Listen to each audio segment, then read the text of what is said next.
So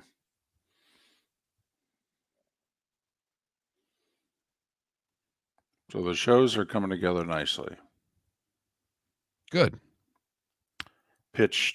Sent our proposals to the Lehigh business.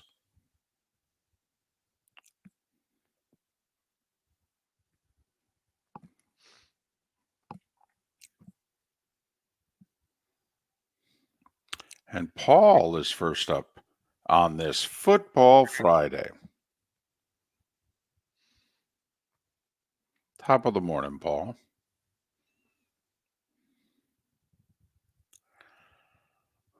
I have to bring my long sleeve shirts, my pants, and a jacket. Both places I'm going, it's not even going to be 70. Where are you going? Iowa City, and then San you got to go to Francisco. San Francisco. Both places in the 60s. Nothing like starting it out with a 2 a.m. wake-up call right early in the season. Yeah. I'm going to try to push it back to about 2:20 if I can. Mark, I've got at least 6, maybe 8 trips to California this year. Some of them are for Saturday, though, right? Yeah. Oh, yeah. I've got 3 for Monday, but we're going to go at least 3 times for Saturday. I've already seen it. We could become the official channel of USC. We might air as many games of USC as NBC does of Notre Dame. Well, it's good that they beat LSU. Well, and that's part of the reason why.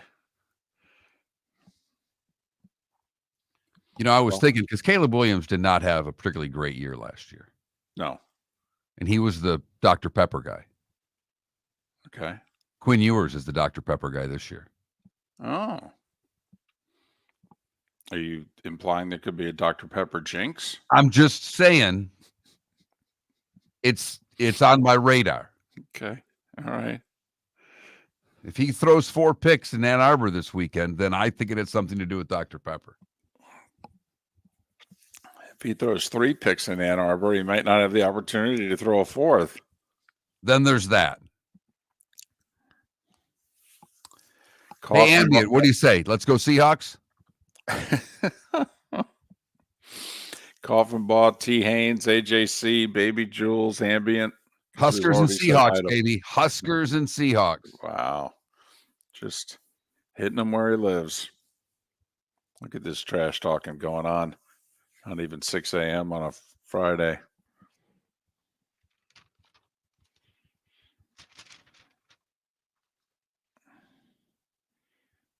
Yeah, I made my picks. If I was over 4, I had to take 4 wins away when I first did my calculations. I have 5 new playoff teams. I only have 4. Well, you're a chalk guy, so. I mean, you've got Djokovic and Alcaraz in the U.S. Open final. I mean, you know. What is it? First year since 2002 that Federer, Djokovic, and Nadal, that none of them made a final? It's either 2004 or 2002 that none of them made a final in a Grand Slam. I think it's 2002 because I think it's the first year since 2006 that none of the 3 are going to win a major. Something like that.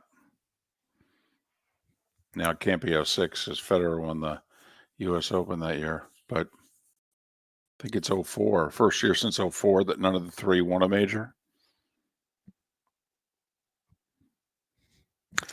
Yeah, he wasn't throwing Ambient after the game. He said he wasn't throwing to him. He was throwing to another guy coming from the other side that he thought was going to sit down. And, yep.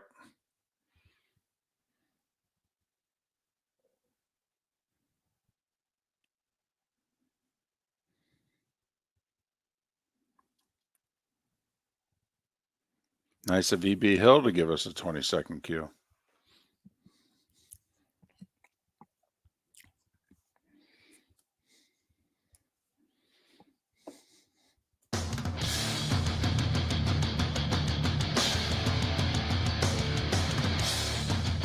You're listening to Miller and Moulton Coming at you from the Floormeister Studios. Floormeisters, keeping it real. And now, here's Mark Miller and David Moulton. Top of the morning to you on this Football Friday. Football Friday. How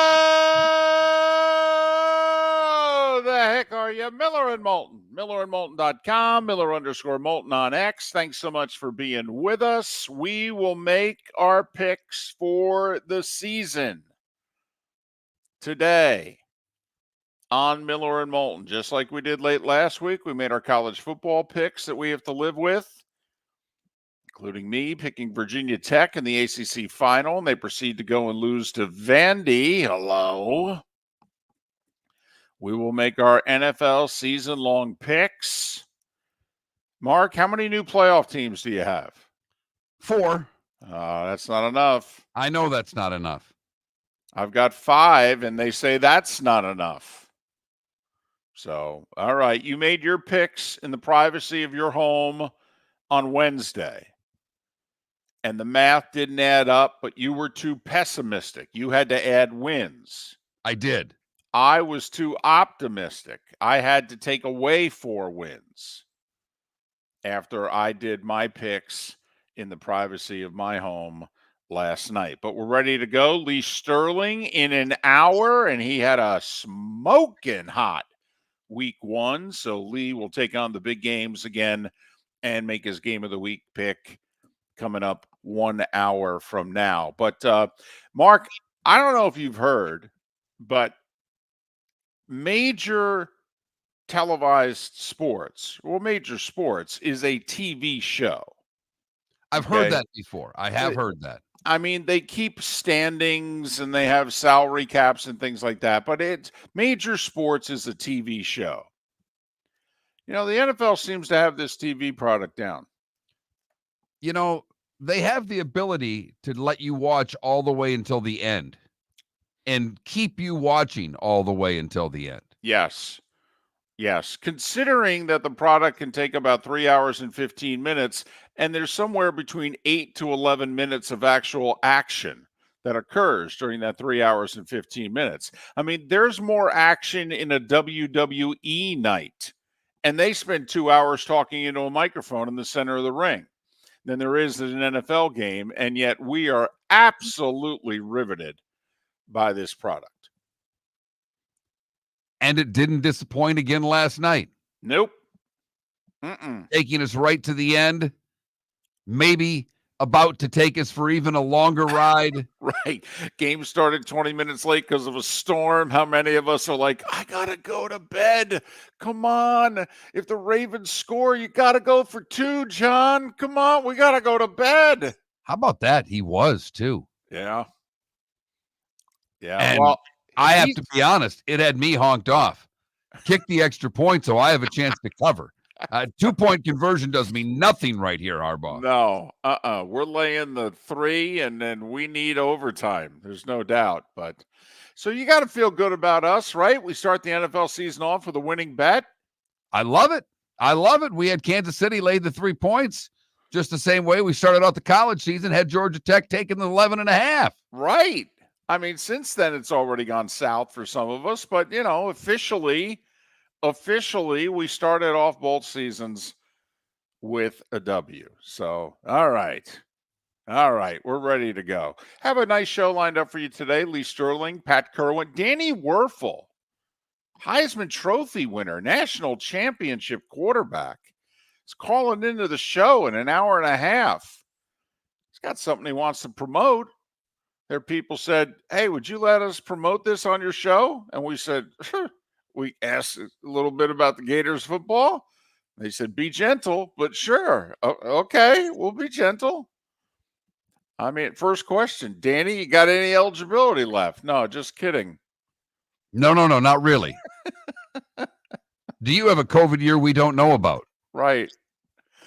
So Lee Sterling, Danny Weurffel, Pat Kirwan coming up on the show today, and we'll make our picks.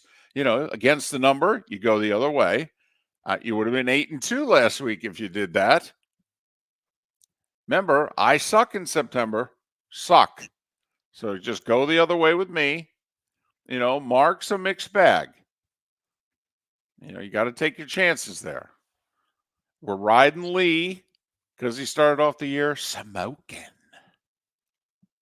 And we'll go through the games with Pat Kirwan. We'll make our season picks. We got a good, fun show lined up for you today. We got called out yesterday. Did you see that? We got called out. We're not talking enough about the Americans and the tennis and the U.S. Open. Yeah, you pay attention to those things a lot more than me. I have to be brutally honest with you. I'm not going to fight with people who taking this show for as short a time as they do or as long as time they do, and I am extremely happy that you listen to our show. We are very lucky to do what we do, and I do not take anything away from the listeners. But if they're going to start complaining about us not talking tennis, of all people, Mr. U.S. Open, David Moulton, talking tennis, opened the damn show talking tennis yesterday. Damn near. Show. Damn near. What are you doing? We've got the Chiefs and the Ravens playing tonight, and you're talking about U.S. Open tennis that 6 people are watching? By the way, Pagula to the final. Okay. Yeah. How about that? A stirring comeback. She's playing the same girl she played in the Cincinnati tournament a couple of weeks ago and lost. So she's Look looking at for you. Do you want some more God blessed tennis? Look at you. Yeah. Wow. All right. Way to go. We got the 2 American men playing in one of the semis today. Look at you. All right. Got that off your chest, too. You're feeling good about that. All right. So she'd sacrifice the U.S. Open for her father to win a Super Bowl. I guarantee it. Yeah, for those that don't know, Jessica Pegula is the daughter of the owners of the Bills. So there you go. But Miller and Moulton, Chiefs beat the Ravens. And how many of you have someone other than one of those 2 teams making it to the Super Bowl in the AFC? I would imagine there's a decent amount of people that have Cincinnati. Okay. What do you think the odds are that these 2 teams play the last game of the AFC season? Like, you think we'll see them play again? What do you think the odds are on that? That we see them play again at some point in January? I don't have it, David, personally. Okay. But it's got to be a damn good possibility. What'd you say? 4-1, 5-1? I mean, what do you think? I think that sounds about right. Okay. If so, I mean, the Chiefs usually win. I mean, even Lamar has said they're kind of our kryptonite. Got to admit, that's a bad team to be your kryptonite because it doesn't seem as if they're going anywhere. So that's a problem. I mean, but I think they're like 6-1 or something against the Ravens in the last 7 meetings. So 27-20 last night, the Chiefs. And hey, that first round pick, that wide receiver, he's fast. Whew. He is, David. Maybe this whole Dolphins building their team on speed thing. That's actually the first thing I thought of when I saw Kansas City got the one speed guy that they haven't had the last 2 seasons. I looked at that and I go, wow, Dolphins got like 4 of those. Huh. That looks like that could be a problem. Right. But see, here's the difference, David. When you look at Kansas City, they run Pacheco between the tackles. They do. And they run him effectively between the tackles until the Miami Dolphins can run one of their backs with all that speed between the tackles on 3rd and 2. Then talk to me, because that's the difference. Kansas City has a speed element now with Worthy on the team, and my goodness, that kid can run. But they also can play power football. You know what's funny, Mark? On 1st and 2nd down, the Dolphins have no trouble running the ball and running the ball in between the tackles. And they gain between 4 and 5 yards on average. It's just on 3rd down. It's like Mike McDaniel has signed a sponsorship deal with someone. And it says, listen, if you're going to hawk this product, you can't run it on 3rd down. Well, it's 3rd and 1. I don't know what to tell you. You got to throw a wide receiver screen. Huh. Okay.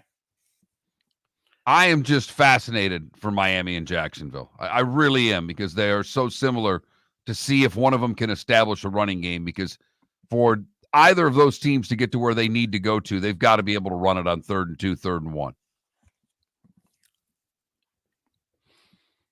Kansas City could. Yeah. And this just in, Lamar Jackson's elusive when he escapes the pocket. Whatever you do, get out of your rushing lanes and rush wide on Lamar. Because when those DNs go around Lamar, it's just a certificate for a 10-yard gain. Here you go, Lamar. Run. I mean, 273 yards passing, 122 rushing, 395 yards of offense from Lamar Jackson. They ran 24 more plays than the Chiefs. 24 more plays and lost. That's tough to do. Shows the Chiefs' plays were pretty effective. Fumble that they ended up only losing 3 out of.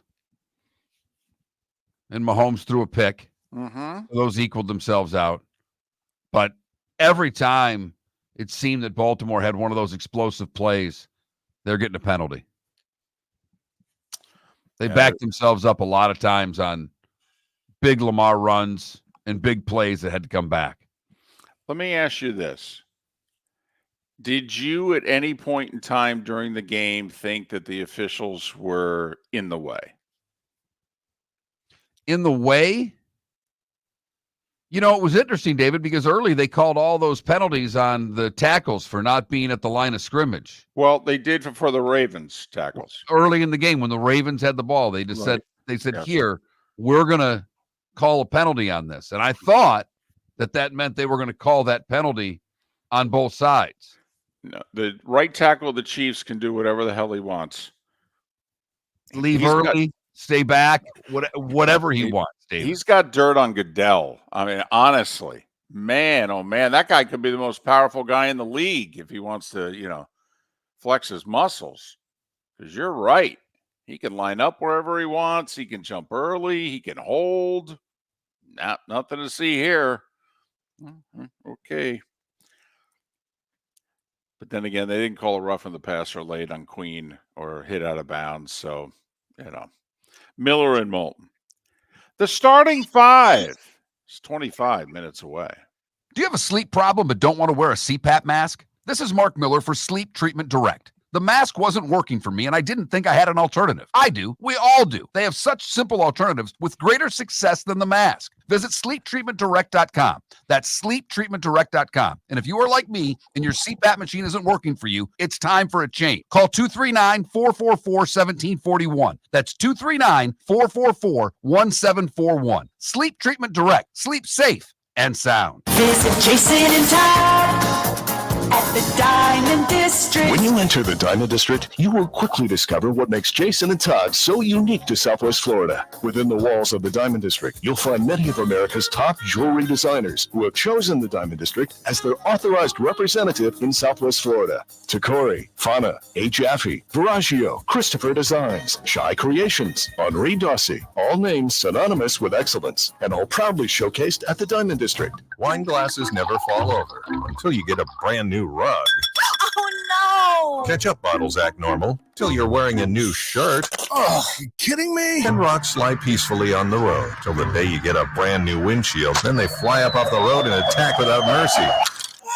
That's why new windshields from Glass Doctor come with our windshield protection plan. Unlimited repairs and one replacement for 12 months. Don't just fix it, protect it. Glass Doctor, a neighborly company. Gentlemen, as your wife mentioned getting new flooring, but you don't want to go through the hassle, well, go see the Floor Meisters in Naples next to Costco. They understand your time and money are important, so they'll make it as painless as possible. With a huge in-stock selection of carpet and Cortec, they can get you the floor your wife's been asking for. They carry wood, vinyl, carpet, and tile. If you do it yourself, no problem. They can handle that as well. So go see TJ at the Floor Meisters and tell them, just keeping it real. This is Miller and Moulton.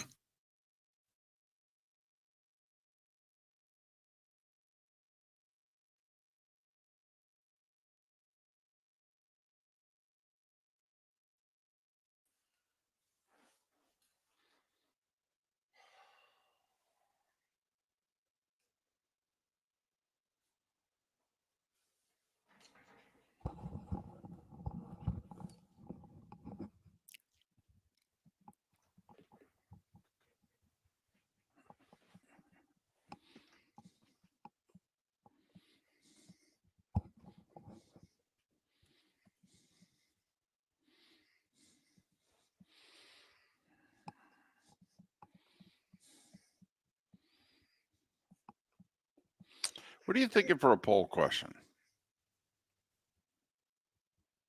What did you think of the dynamic kickoff?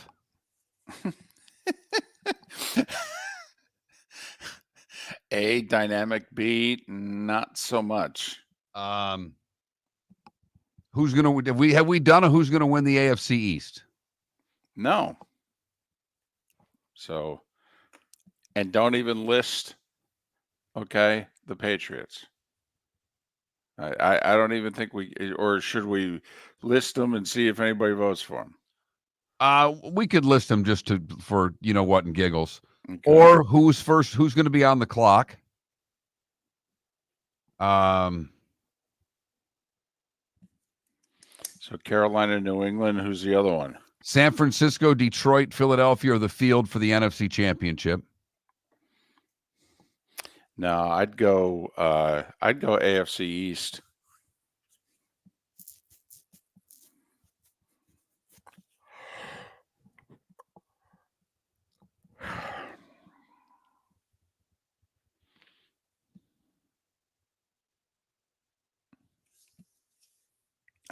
Paul is recommending that we ask, did you find the new kickoff dynamic? Yes, no, maybe so.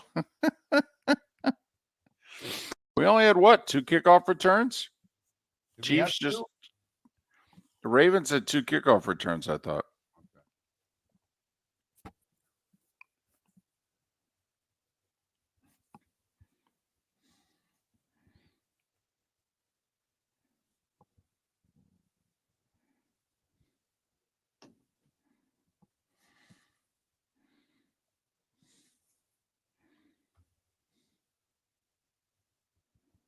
All right, that's up.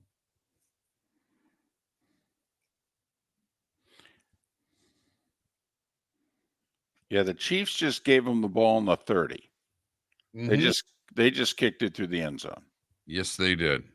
But Baltimore tried the dynamic kickoff, or the Chiefs had 2 returns.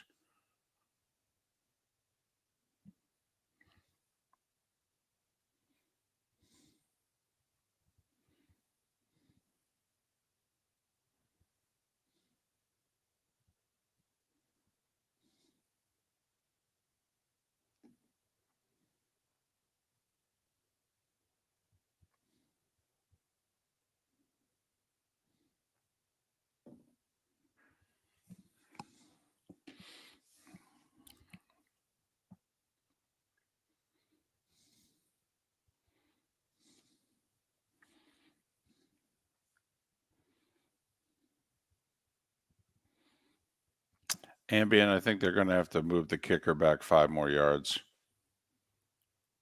or put the touchback at the 40. At the 40. Because I don't even think the 35 will be enough of an incentive.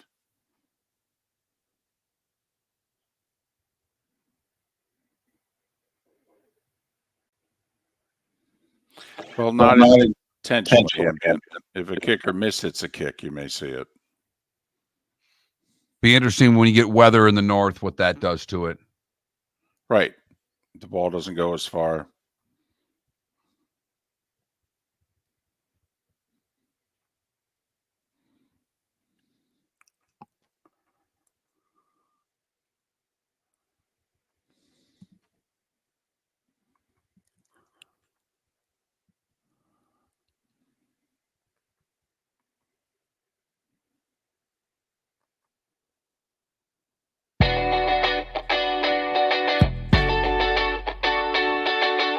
You're listening to Miller and Moulton.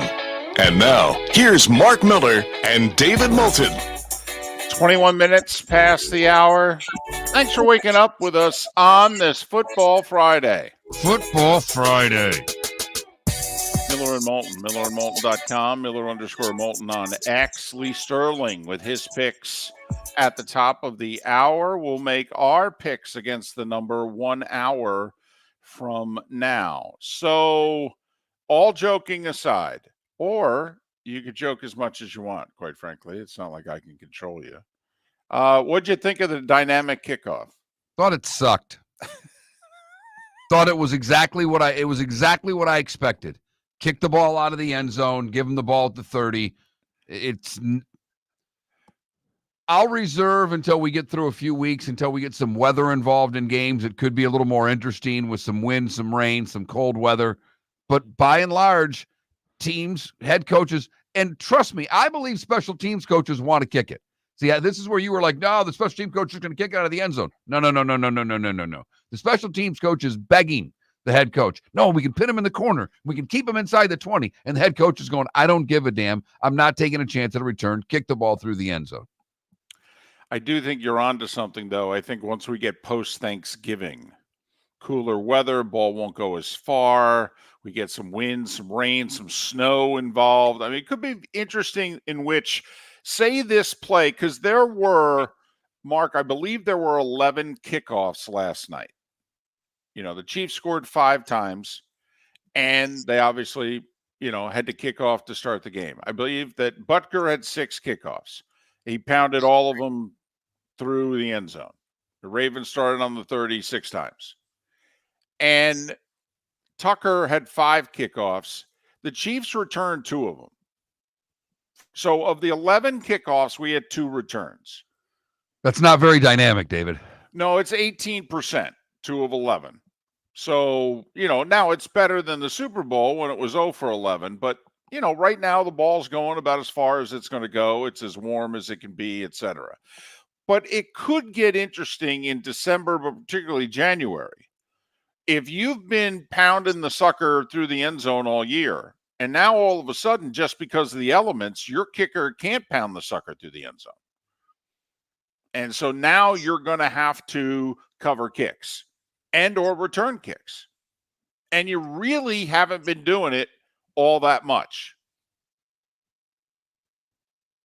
I mean, that could be as you're watching the games this weekend, tonight, Sunday, Monday. How many kickoff returns are we going to see? First game of the year, 2 out of 11. I don't know how much more that is than what we would have had before the dynamic kickoff. It certainly doesn't seem, you were right about this, and you said it immediately when they passed the rule. You didn't think the touchback at the 30 was enough of an incentive to get them to stop pounding the ball through the end zone. And I don't know if the 35 would be. I almost wonder if you have to take it all the way to the 40. If you want this to be a play, it's got to be punitive against the kicking team to kick it through the end zone. It has to be. Now, Goodell has already said he is not changing this in the middle of the season. And I would never expect them to. I would be a little upset if they did.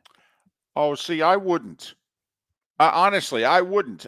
To me, if they decide after week 6, they're like, this is just not having the desired effect that we want, and they literally change it to Tuesday or Wednesday after the Monday Night Football game that week, in which they say, by the way, guys, just simple alteration. We did it by Zoom. The vote was 31-1. The Bengals voted against it. Now touchbacks go to the 35. Okay, you ready? Good. First off, that's cute to think that the owners would vote. I liked your Bengals 31-1. Thank you. I caught all of it. It was wonderful. Okay, thank you. If you actually think the owners would make a mid-season change on a vote, I think you're high. Just listen. Maybe Raj gives them something that they've really wanted, that he's been the negative nanny on behind the scenes. Who knows? He's a $50 million puppet, David. He's not giving him anything. He's a $60 million puppet. Will you get it right? Come on now. Every owner's kicking in $2 million a year for Raj, not $1.5 million. All right. So I apologize. I've been off all week, David. I had to write a check earlier this week. I know you wrote a check and you went to a bank, correct?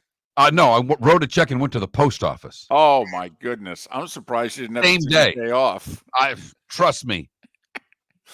And I don't know how you're not in this football pool. This guy only accepts cash and checks. No Venmo, no Cash App, no Zelle. Yeah. You either give him cash dollars or you send him a check. You're right. That should have been named after me, to be I honest agree. with you. Oh my goodness.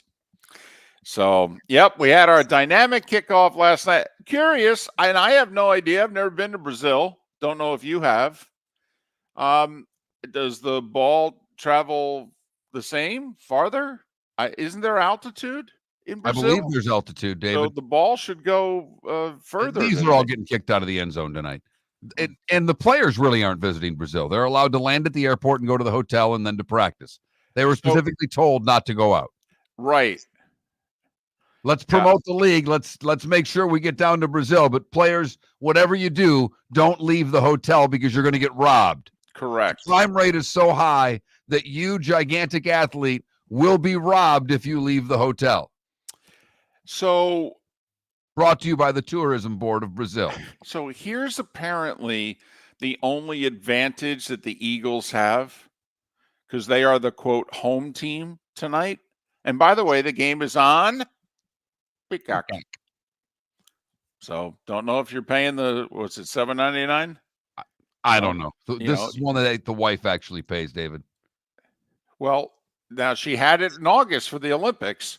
She doesn't even know she has it. Gotcha. It just goes to her Amazon bill. That's how it's set up. That's how you have it set up? Yeah, so I don't even worry about it. So you blame her? You just say, well, honey, you're the one signed up for it. We had to have the gymnastics. And then she'll go, okay. Oh, that's fine. $100 a year for this. That's good. So here's apparently the advantage that the Eagles get tonight. They're in the hotel that's very close to the stadium. So it's only going to take them a few minutes to get to the game. Now, that may not seem like a big deal, but apparently the Packers are somewhere where they say it's going to be a 1.5 to 2 hour bus ride. What the hell? I know. I read this last night. I assumed it was true. It was from a reputable source, but geez, not only that, I'm just thinking getting out of the game and just how far is it to the airport? But so, yeah. So I don't know if you think that's worth anything. Packers 2.5-point underdogs tonight. I like the Eagles in this game anyhow. I think they're going to win this game. I did something very dangerous last night. I stumbled upon some real betting information. And I really shouldn't do that, because then that just totally messes me up. All right. Do you know the Eagles have lost their last 7 games against the number? Jalen Hurts is 6-14-1 against the spread as a favorite away from home. 6-14-1. Okay, he's one of the 5 worst quarterbacks against the number away from home as a favorite in the history of the NFL. Huh. So, just I like Philadelphia, but it's not on my sheet for the 5 I'm going to play. So Matt LaFleur is an underdog against the numbers, 22-10. If you believe in trends in the numbers, you're all over the Packers tonight. If that means anything. No, it does. To some people. Right. Trends are in the past. They shouldn't mean anything to a better, but correct. There are a lot of people that like to bet those trends. And I'm one of them. And I write checks, and I go to the post office and the bank. Yes. Like an under in an Iowa State game seems to be the right play, no matter what the number is at. 35, I believe. Correct. And I have to admit, that seems high. I mean, one team would have to get to 20, seemingly. That's a lot of points in this game. The starting 5 is next. The Cape Coral Police Department is growing. They are currently looking for police officers and are offering a $10,000 signing bonus to newly hired officers. If you desire a career in law enforcement, or if you are already in law enforcement and thinking about making a move to a better agency, think Cape Coral Police Department. If you're looking for a police department that is committed to excellence, that invests in the highest level of training, state-of-the-art equipment, and some of the highest compensation in all of Southwest Florida, then the Cape Coral Police Department is for you. Visit capecops.com. That's capecops.com. David Moulton of Miller & Moulton just wanting to let everyone know our show has changed in that we now own 100% of it. And that means not only do we produce all the content, but we also now have to sell it. So, no better time to tell all the car dealers, lawyers, jewelers, construction companies, bank managers, insurance agents, or bar restaurant owners that Miller and Moulton is the second highest rated show for men 25-54 and men 35-64 in Lee, Collier, and Charlotte counties, while being the morning show that men listen to the longest. So you probably should be advertising on Miller and Moulton. And if you'd like to, contact us directly by texting sponsor to 21,000 or hit up Mark on X at that Mark Miller or me at the David Moulton. No one can give you the pricing or service on Miller and Moulton like Miller and Moulton. To advertise, text 21,000 now. Or you can hit us up on X. Mark is at that Mark Miller and I'm at the David Mark Moulton. Miller for Molly Maid. Why Molly Maid, you ask? Trust. Moulton was a customer for 15 years. Affordability. Didn't I just say Moulton was a customer for 15 years? Worry-free services. Our professional house cleaners are fully insured and a 24-hour warranty. Call Molly Maids today at 239-774-5839. That's 239-774-5839 or online at mollymaid.com/FTMYERS. That's mollymaid.com/FTMYERS. This is Miller and Moulton.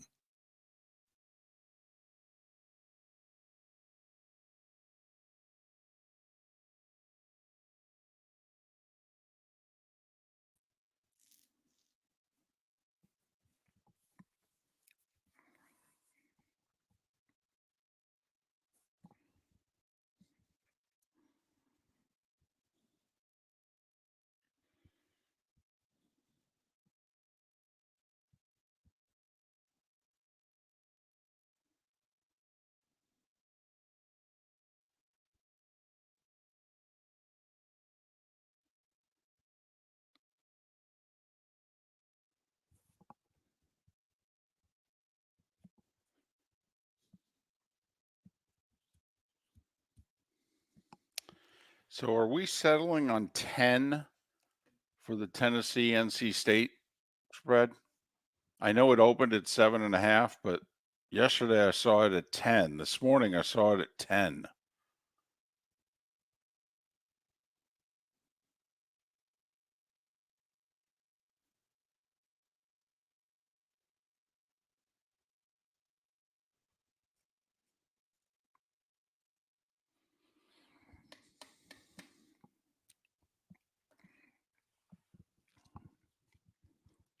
We okay?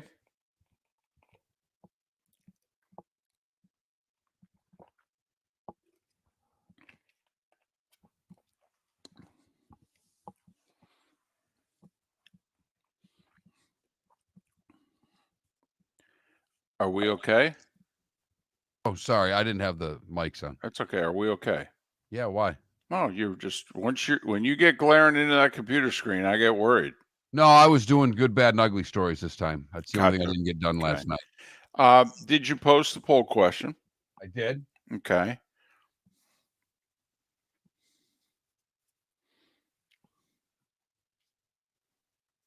Posted the show lineup, posted the poll question. By the way, Dolphins best home team against the number since 2015 in the league. Best home team against the spread in the league since 2015 is the Miami Dolphins. Wow. Packers are number 2. Trevor Lawrence, the worst road quarterback against the number the last 3 years in the NFL.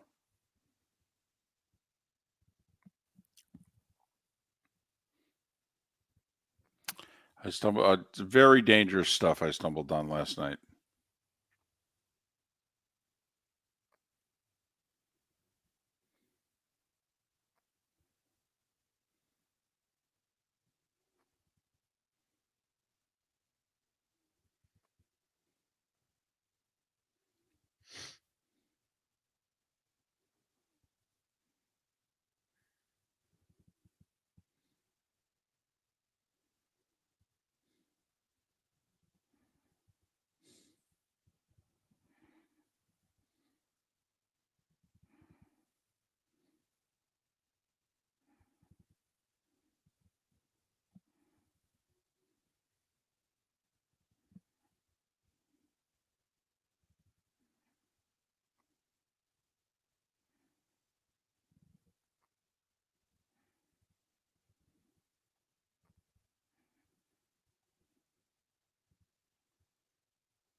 You're listening to Miller and Moulton. And now, here's Mark Miller and David Moulton. 22 minutes before Lee Sterling joins us to make his picks. Lee was smoking last week. You laughing at me, dancing? I am. I've gotten over the fact that I feel like you're making fun of the rejoins. Nope. No, I love it. I love a beat. I love energy. No, I like it. Our show sounded a certain way for most of we call this our third act. All right. Because we've been fired 37 times. So, we had a first act, we had a second act. This is our third act. And we're 3 years now into our third act. And our show sounded a certain way for most of those 3 years. We've changed that sound in the last 4 to 6 weeks. I like it. I do. I like it a lot. I mean, there's no doubt. Some of it caught me by surprise. Some of it is 70s TV drama. There's no doubt about it. Well, and that last one, believe it or not, to me has some sort of game show sound to it. Like while they're figuring out, they had the 30. It's not Jeopardy's, 20, 30 seconds of figuring out your answer, but that's right. But it's a password. It's Right. something along those lines. How about the music where they're going from one set to another? There you go. Okay. Do you think They're that's like the match music? game, walking up? You've won Right. the game. You're walking to play the big money game. Right. So how about the dating game? We don't do that anymore, but could we see that last musical gem on the dating game? It's possible. That's a terrific show. Man, that was awful. I'll tell you what, I'd watch it today, though. I really would. Maybe they could bring that one back.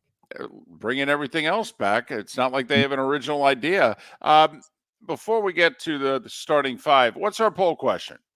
It's very simple. Who's going to win the AFC East? And I was kind enough to put the Patriots on there. Oh, that was just nice to see if of you. someone would vote for him.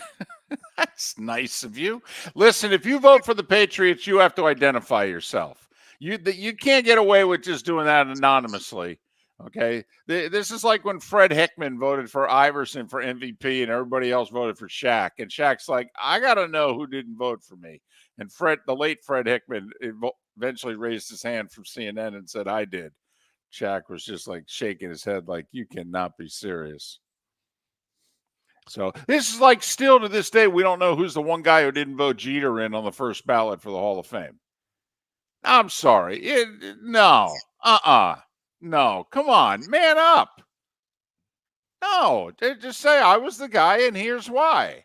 Oh, it's very simple. I just didn't want a unanimous first ballot Hall of Famer, and I didn't think it would be right to Babe Ruth and to Ty Cobb and to all the other players that have come into the Hall of Fame who were not unanimously elected. Right. I mean, the guy, not much of a player, 6th all time in hits. I could see why you wouldn't vote for him for the Hall of Fame. Moron.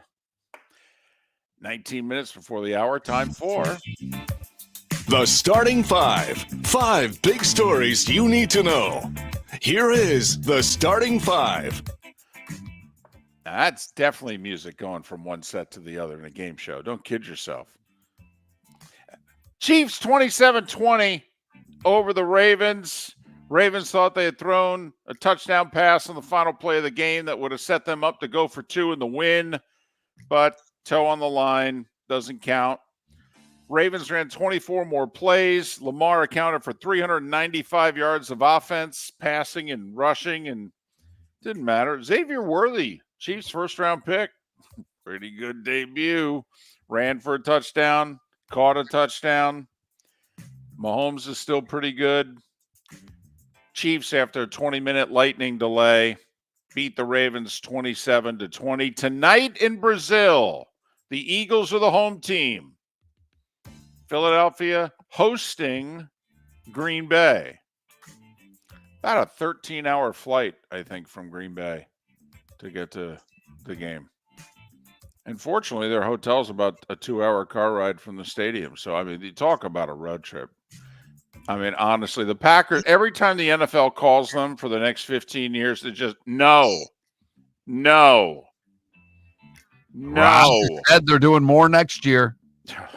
Spain and Mexico, it looks like. Eagles 2.5-point favorite tonight. Game is on Peacock. Noah Eagle, Todd Blackledge on the call. They had the Texans-Browns playoff game last year. Got very good reviews. So, and Noah got excellent reviews for the job he did with Olympic basketball this year. College football, for what it's worth, 3 games tonight. Western Illinois, Indiana is on the Big Ten Network. BYU, SMU is on ESPN2. Duke Northwestern, 9 o'clock FS1. Those first 2 games are at 7 o'clock. Getting ready for the college football weekend. Miami's hosting FAMU. South Florida, 31-point underdog at Alabama.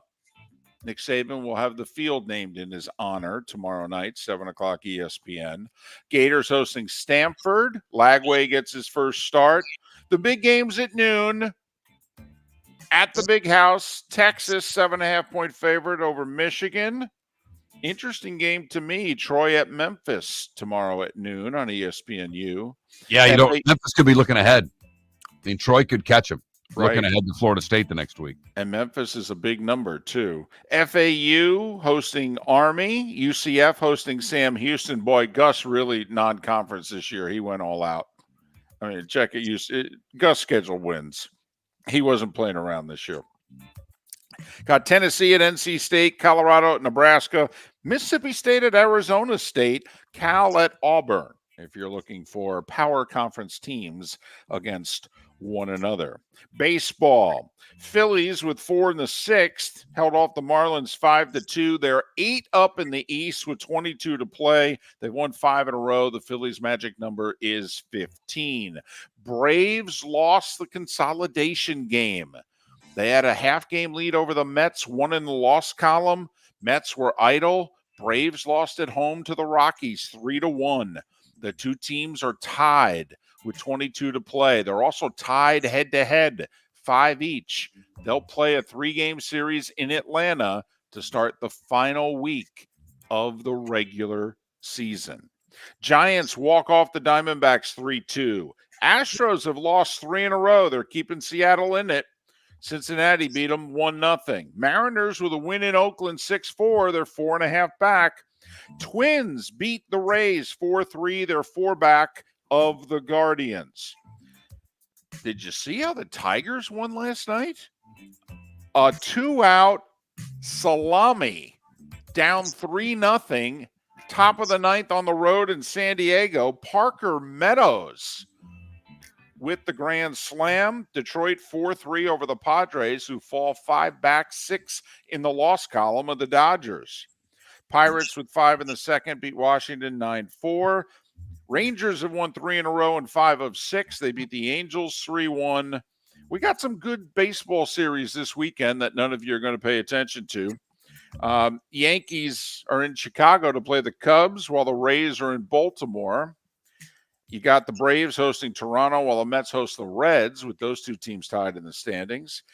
Twins are in Kansas City against the Royals. One of those teams has to kick butt so they can still stay in it with the Guardians. Speaking of the Guardians, they're in L.A. to play the Dodgers. And Arizona's at Houston. Wasn't that that was almost the World Series last year? Almost. Tennis. It looked like it was going to be an awful night. Tennis, everybody. It's tennis. Pay attention. It looked like it was going to be awful. All right. In the first semifinal, 13-seed American Emma Navarro, born in New York City, Cinderella story, so to speak. But, the 2-seed Sabalenka, she played terrific. And she beat her 6-3, 7-6. All right. Now 6-seed Jessica Pegula, a New York native, not city, but upstate, born and raised in Buffalo. And she's playing the unseeded Carolyn Makova, who is wiping her off the court. Won the first set 6-1, is up a break in the second. Pegula's down break point in the third game of the second set. Mukova has a volley that a 10-year-old can make, and she botches it. She would have been up 2 breaks in the second set. The match changed on a dime. Pegula holds, wins the second set 6-4, jumps out to an early lead in the third set, and holds on. Jessica Pegula, never before in a Grand Slam final, the 6-seeded American will play for the U.S. Open tomorrow, having won in 3 sets. And you got to be fired up for her because she's not used to nice things in life. She's not had anything, really given to her or handed to her before. So it's nice for her to get to the final. Wow. I mean, she's had nothing. Poor thing. Look at you. Look at you. Navarro is the daughter of a billionaire also. I mean, both American women in the semis are daughters of billionaires. I will say Pegula doesn't even travel first class. I mean, she does not live to her family's lifestyle. Just saying. She doesn't travel first class? Not always. I'm telling you, there's she stories. Doesn't travel first class. I'm just telling you. Okay. You know what, David? Stop it. Just stop it. Listen, it's one thing to be born on third base, okay, but it's another thing to be born with a silver spoon in your mouth. What I'm saying is she was born on third base, but she was not born with a silver spoon in her mouth. That's all.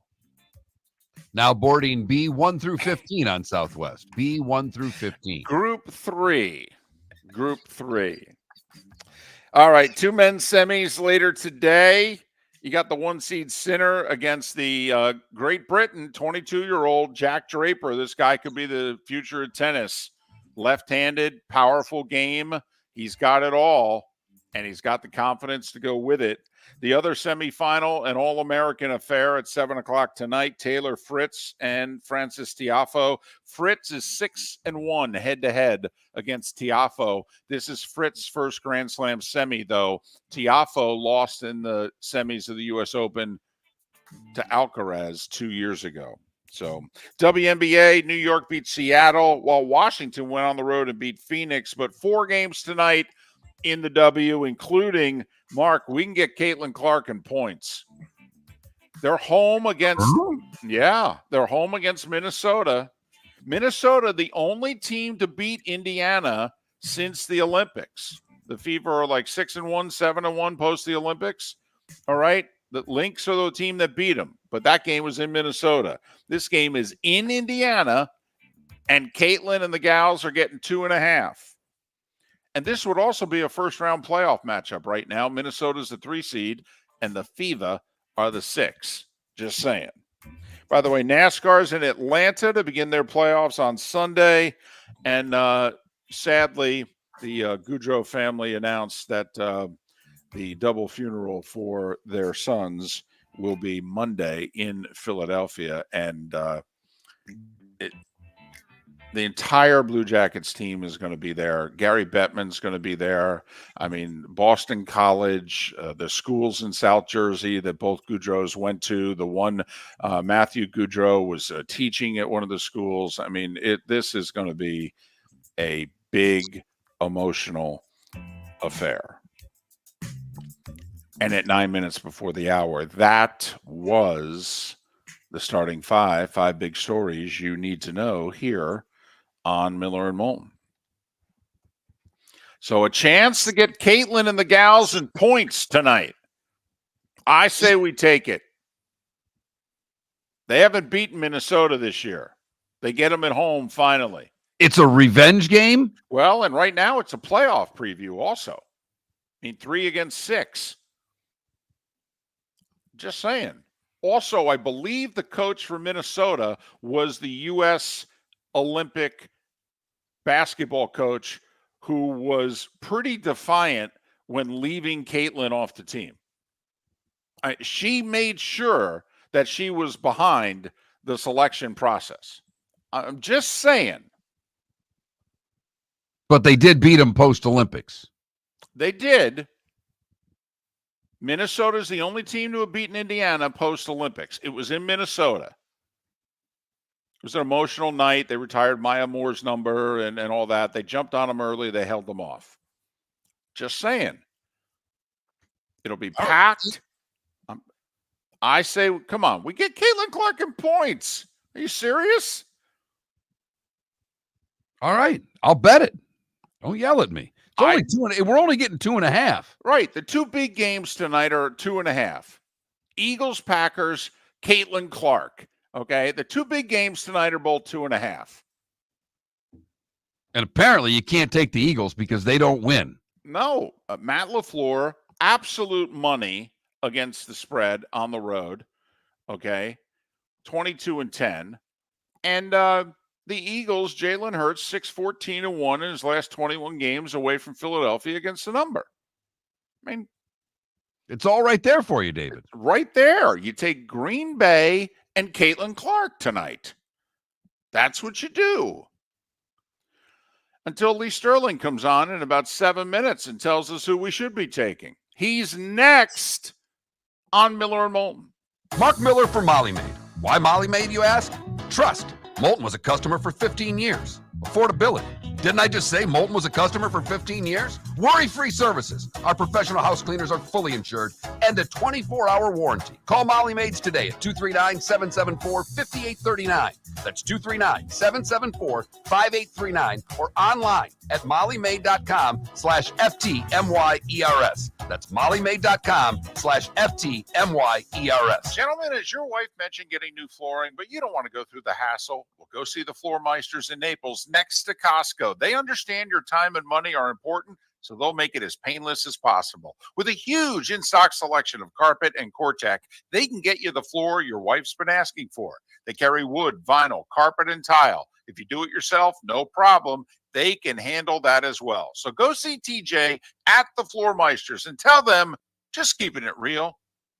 Visit Jason and Todd at the Diamond District. A natural diamond is the oldest artifact you will ever touch, and each is one of a kind. Jason and Todd at the Diamond District would like to meet you personally and share their love of natural diamonds and the positive impact of purchasing a natural diamond.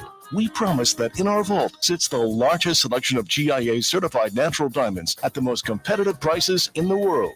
Jason and Todd look forward to shaking your hand and welcoming you to their Diamond District family. The Cape Coral Police Department is growing. They are currently looking for police officers and are offering a $10,000 signing bonus to newly hired officers. If you desire a career in law enforcement, or if you are already in law enforcement and thinking about making a move to a better agency, think Cape Coral Police Department. If you're looking for a police department that is committed to excellence, that invests in the highest level of training, state-of-the-art equipment, and some of the highest compensation in all of Southwest Florida, then the Cape Coral Police Department is for you. Visit capecops.com. That's capecops.com. Wine glasses never fall over until you get a brand new rug. Oh, no! Ketchup bottles act normal till you're wearing a new shirt. Oh, you kidding me? And rocks slide peacefully on the road till the day you get a brand new windshield. Then they fly up off the road and attack without mercy. That's why new windshields from Glass Doctor come with our windshield protection plan. Unlimited repairs and one replacement for 12 months. Don't just fix it, protect it. Glass Doctor. A neighborly company. Do you have a sleep problem but don't want to wear a CPAP mask? This is Mark Miller for Sleep Treatment Direct. The mask wasn't working for me, and I didn't think I had an alternative. I do. We all do. They have such simple alternatives with greater success than the mask. Visit sleeptreatmentdirect.com. That's sleeptreatmentdirect.com. And if you are like me and your CPAP machine isn't working for you, it's time for a change. Call 239-444-1741. That's 239-444-1741. Sleep Treatment Direct. Sleep safe and sound. This is Miller and Moulton.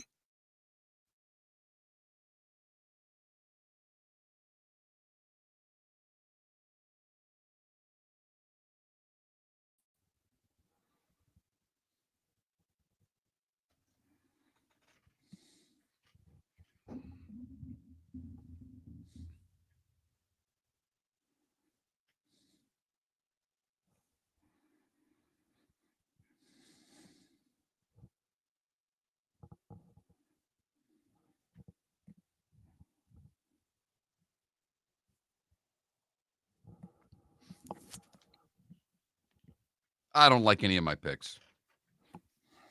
Okay. I should do well. See, they're all favorites. That's terrible. Why? Didn't you that's what you normally do. I know. You're suffering. Your confidence seems low. I'm the one that went 0-5, for goodness sake.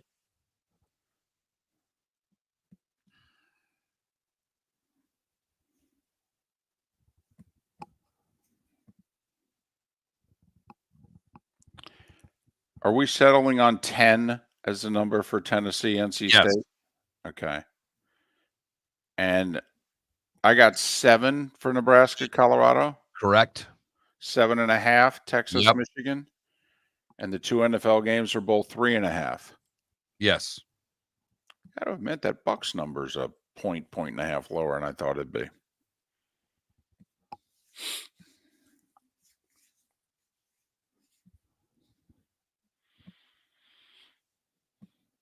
And for the record, I've made my picks already. One of Lee's picks, his game of the week, is one of my picks, but I don't know what his pick is. Yeah, I'm the same thing. Yeah.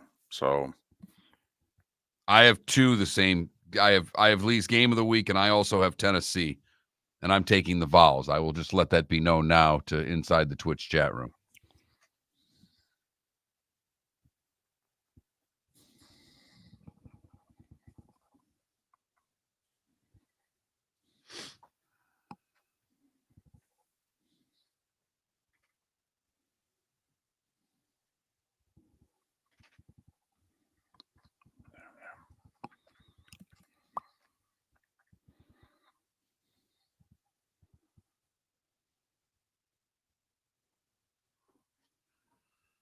And I sent all the links out, so I'm just waiting for Lee.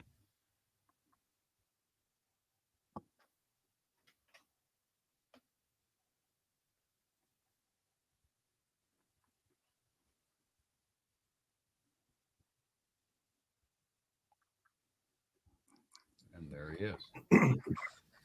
Morning, Lee. Morning. 8.5 minutes it took for me to log in. Unbelievable. Yeah, and they were here this summer. I had them come in July. I'm like, I need the fastest speed. I need Right. all the bells and whistles. So basically, once you get hooked up, you're like that shower. You know, you got to run the water for 8 minutes, but once it gets hot, Right. it's tremendous. I don't know if it's tremendous. Let's not get carried away. So once in a while, you guys buffer a little bit. Crazy. What game you got, David? This Saturday. Iowa State, Iowa on Saturday, and then That's obviously not bad. Jets, Niners. Okay. Oh, you got some good games. Oh, I've never been to Kinnick, so I'm looking forward to it. Oh, you have? Oh, I've been there. The guy that used to do my website lives in Iowa City. Oh, So cool. great tailgating. So there's a bar downtown, the Yeah, I'm best thinking burgers. Oh, really? Yeah. Yeah. I'm actually going to So- spend tonight.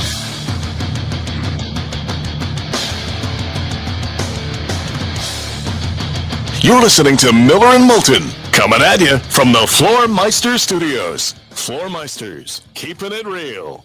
And now, here's Mark Miller and David Moulton.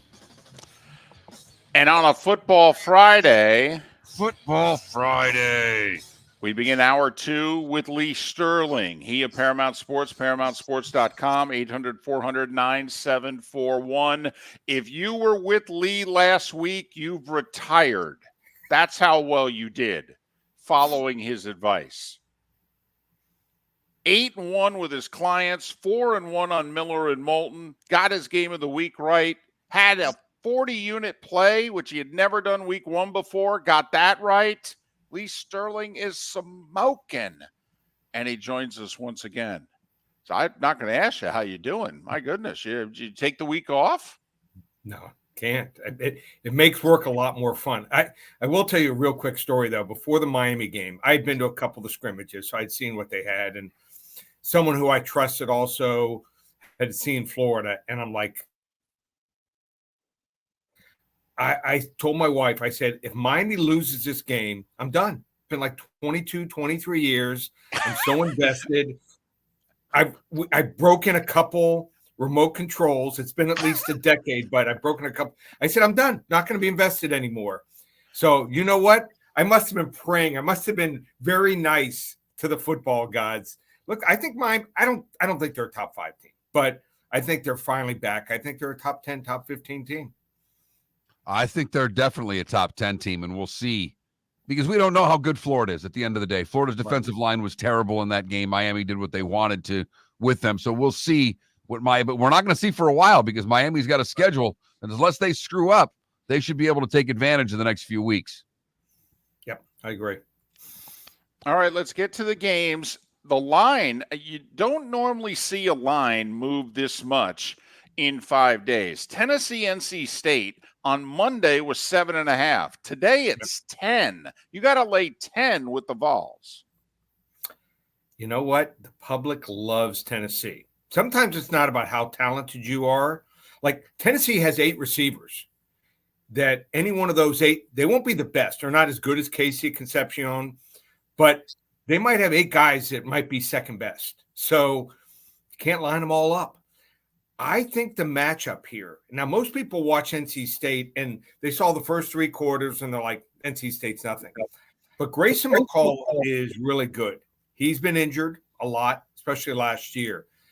And I think he, would have been helped if they had like a scrimmage or some kind of preseason game. First 3 quarters, he was high, wide, behind his receiver, low. There was no cohesion with his new receivers. Then all of a sudden, with 14:45 to go in the game, he caught fire. I think that they have enough, especially on offense, to really be able to do some damage on Tennessee. I'm going to make this statement. I think Tennessee has the worst defensive backs in the SEC. And I think they're going to get exposed. I think their offense is great. This kid, Nico, this quarterback, is something special. But I like NC State outright. 38-34.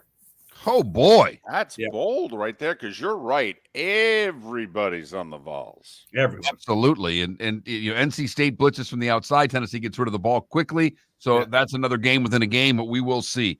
Yeah. All right, one of the marquee games of the week, not the marquee game of the week, but certainly up there, Nebraska and Colorado. Nebraska is a touchdown favorite over Deion and the Buffaloes. Would you guys agree everyone seems to be on Nebraska here? Yeah. Most. Okay. Most. I think they're taking the angle, rematch from last year's 36-14 beatdown. They're going to be ready. Dylan Raiola. I love Dylan Raiola. Nebraska was my best pick last week. Now, I didn't expect them to take him out early third quarter and play the second and third string quarterbacks the whole second half. That was the only reason that game was close. But I think still the best 2 players on the field are Shadur Sanders and Travis Hunter. So I think that the matchup here is the Colorado receivers and Jimmy Horn Jr. and also FAU transfer LaJohntay Wester. I think they're going to be able to do some damage against Nebraska here. So I think everyone's banking on Nebraska at home, rematch. They're back. Yeah, they're much, much better. But you want to lay a touchdown with this team? I don't yet here. Another wrong team favored in a barn burner. Colorado 48-45 over Nebraska. Oh, wow. Yep. All right. The marquee game this Saturday is in the Big House. Derek Jeter, honorary captain for Michigan, and the Wolverines are getting 7.5 at home against Quinn Ewers in Texas. I think the problem for Michigan is they don't have a quarterback.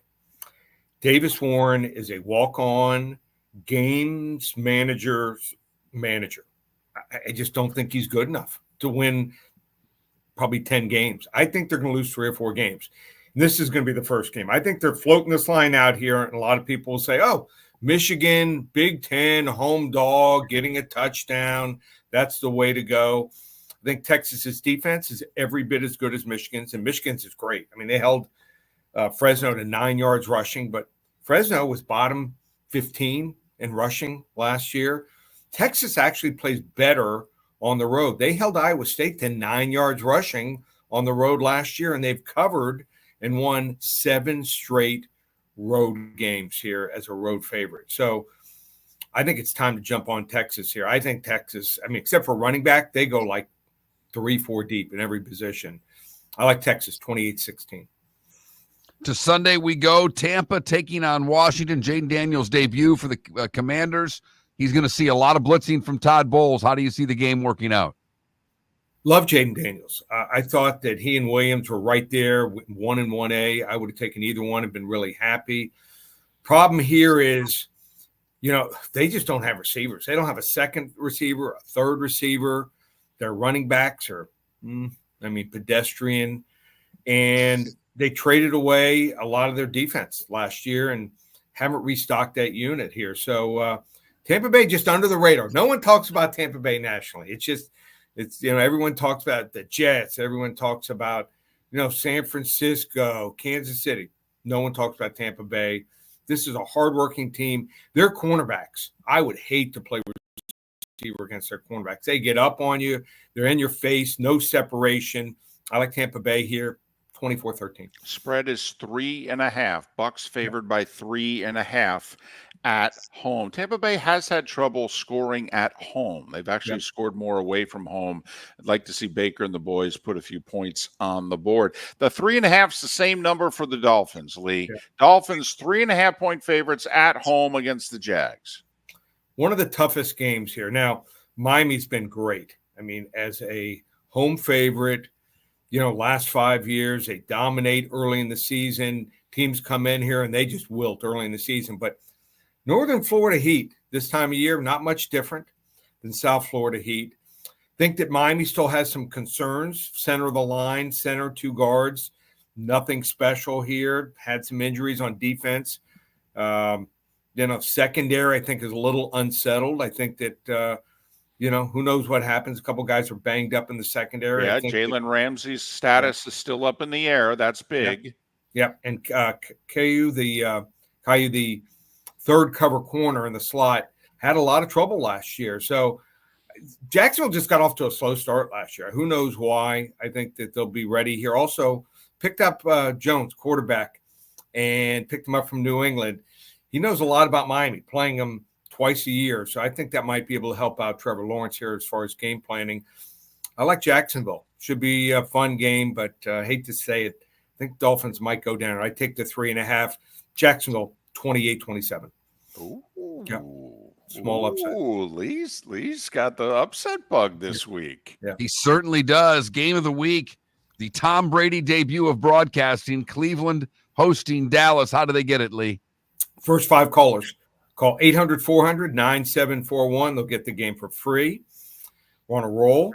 800-400-9741. 8-1 last weekend, 10-2 overall. So far in the football, nice start. And got another 40-unit play. It's a total. I'm going to text you guys the game, a total in college football. So I think we're seeing things clearly. Anyone wants to come on board, we call it the September to Remember package. Everything through September 30th, $497. I'm going to do it for, how about this? Put in a special code, SAVE50, takes it down to $447. Get every game through September 30th. And love to have everyone come on board. A lot of fun. The U is back. We're winning. And look at that. He went wee. He did. He went wee. I caught it. I was sipping coffee, but I heard it. We're back. We're back. Look at that. Hey, David and Mark. I mean, my dad was a team dentist for 30 years. I was going to games since the late 60s. I just thought you were saying we just for no other reason than your daughter's tuition. I just thought that was a good enough reason. No, here's the problem. My oldest is getting married next July. So, Well, you need to keep winning then. Yeah, Lee Sterling, Paramount Sports, ParamountSports.com, 800-400-9741. He's taken the Wolfpack in the 10 against the Vols, and he thinks there's a really good chance for an upset. He's calling for it. He likes Dion and the Buffaloes getting 7, and he's calling for Colorado to win a high-scoring game outright. Likes Texas laying the 7.5. Will lay the 3.5 with Tampa Bay, but will take the 3.5 with the Jags and thinks they win straight up against the Dolphins. His game of the week, the Browns hosting the Cowboys. Call 800-400-9741 and get it. Lee, have a great weekend. Thanks as always, and good luck. You too, guys. Take care. Have a great weekend. Be safe. Another 40-unit play for Lee this week as well. Hey, Mark, we've been doing it with him nearly 20 years. I don't remember him having 40 and 50-unit plays this early in the season before. Certainly not back-to-back. To have back-to-back weeks, that doesn't really happen that often. He gave the number last week. His track record on 40-unit plays is spectacular through his history. We've documented on this show, he's at a 70+% clip with those games. Yeah, and that's legit. I mean, we've documented, Miller and Moulton go back to 2006, and Mark said, I will not do a segment with a forecaster if we don't keep track. And so, we've kept track as well, and he's well over 70% on his 40 and 50 unit plays. So there you have it. Lee Sterling. Wow. Danny, NC State winning outright? I know, they're getting 2.5 more points today than they were on Monday. So Danny Weurffel, Heisman Trophy winner, coming up in 25 minutes time. But Miller and Moulton will make their fearless Fab Five picks next. Fearless. I'm selling it. Help me back Fab me. Five. No, I'm telling you.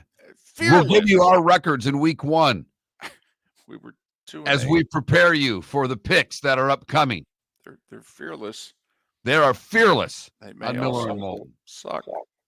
Hey there, Miller and Moulton with a big announcement. Our show is enjoying the best ratings we've ever had in the mornings, yet we are in real danger of going out of business. You see, the financial backing to our show has disappeared on short notice. So in order to survive, we need advertising support. If you own a business that wants to reach men 25-54 or 35-64, we are the second best show in the market. And if you want to reach the show that people listen to the longest, then Miller and Moulton is the answer. We have made a lot of businesses, a lot of money since 2006, but now we need you to advertise directly with us. If you advertise directly with Miller and Moulton, the money goes to Miller and Moulton. So please, if you are a business looking to reach men, contact us directly. Text sponsor to 21,000. That's sponsor to 21,000. This is not a joke. Through no fault of our own, the show is in need of sponsors. Miller and Moulton. Text sponsor to 21,000 or go to that Mark Miller or the David Moulton on X. Do you have a sleep problem but don't want to wear a CPAP mask? This is Mark Miller for Sleep Treatment Direct. The mask wasn't working for me, and I didn't think I had an alternative. I do. We all do. They have such simple alternatives with greater success than the mask. Visit sleeptreatmentdirect.com. That's sleeptreatmentdirect.com. And if you are like me and your CPAP machine isn't working for you, it's time for a change. Call 239-444-1741. That's 239-444-1741. Sleep Treatment Direct. Sleep safe and sound. Visit Jason and Todd at the Diamond District. A natural diamond is the oldest artifact you will ever touch, and each is one of a kind. Jason and Todd at the Diamond District would like to meet you personally and share their love of natural diamonds and the positive impact of purchasing a natural diamond. We promise that in our vault sits the largest selection of GIA-certified natural diamonds at the most competitive prices in the world. Jason and Todd look forward to shaking your hand and welcoming you to their Diamond District family. This is Miller and Moulton.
I have a 3-hour ethics class I have to sit through today for real estate, David. That should be fun. I am sorry. You. And it's in Cape Coral. Well, why'd you have lunch with the Cape Coral Police? Call the sheriff up or the sergeant. Call the chief. Yeah, call the chief, call the sergeant. Say, hey, I'm going to be in town. I need an escort. Meet me at the bridge. Hey, can you guys like pretend to arrest me like midway through this? You think I get me out of this? No, I got to be there for 90% of it. I already read the fine details. Bummer.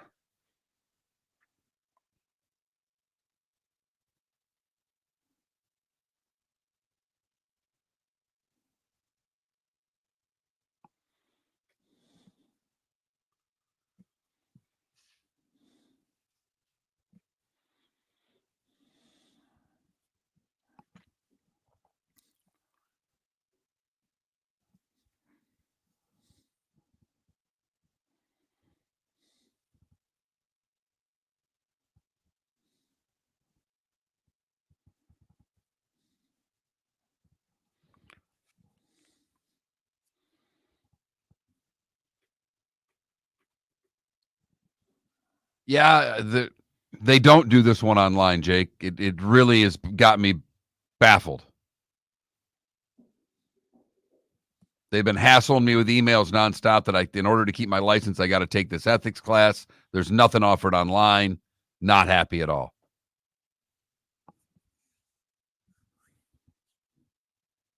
Everything else I've done CE's been online.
You're listening to Miller and Moulton.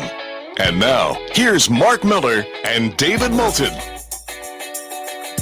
21 minutes past the hour. Danny Weurffel, Gator great, Heisman Trophy winner, led him to a Natty, College Football Hall of Famer. He will join us in a little more than 15 minutes' time to tell us about the Chick-fil-A College Football Hall of Fame. They've done a few new things. It's a better experience for the fan, and they want you to come visit.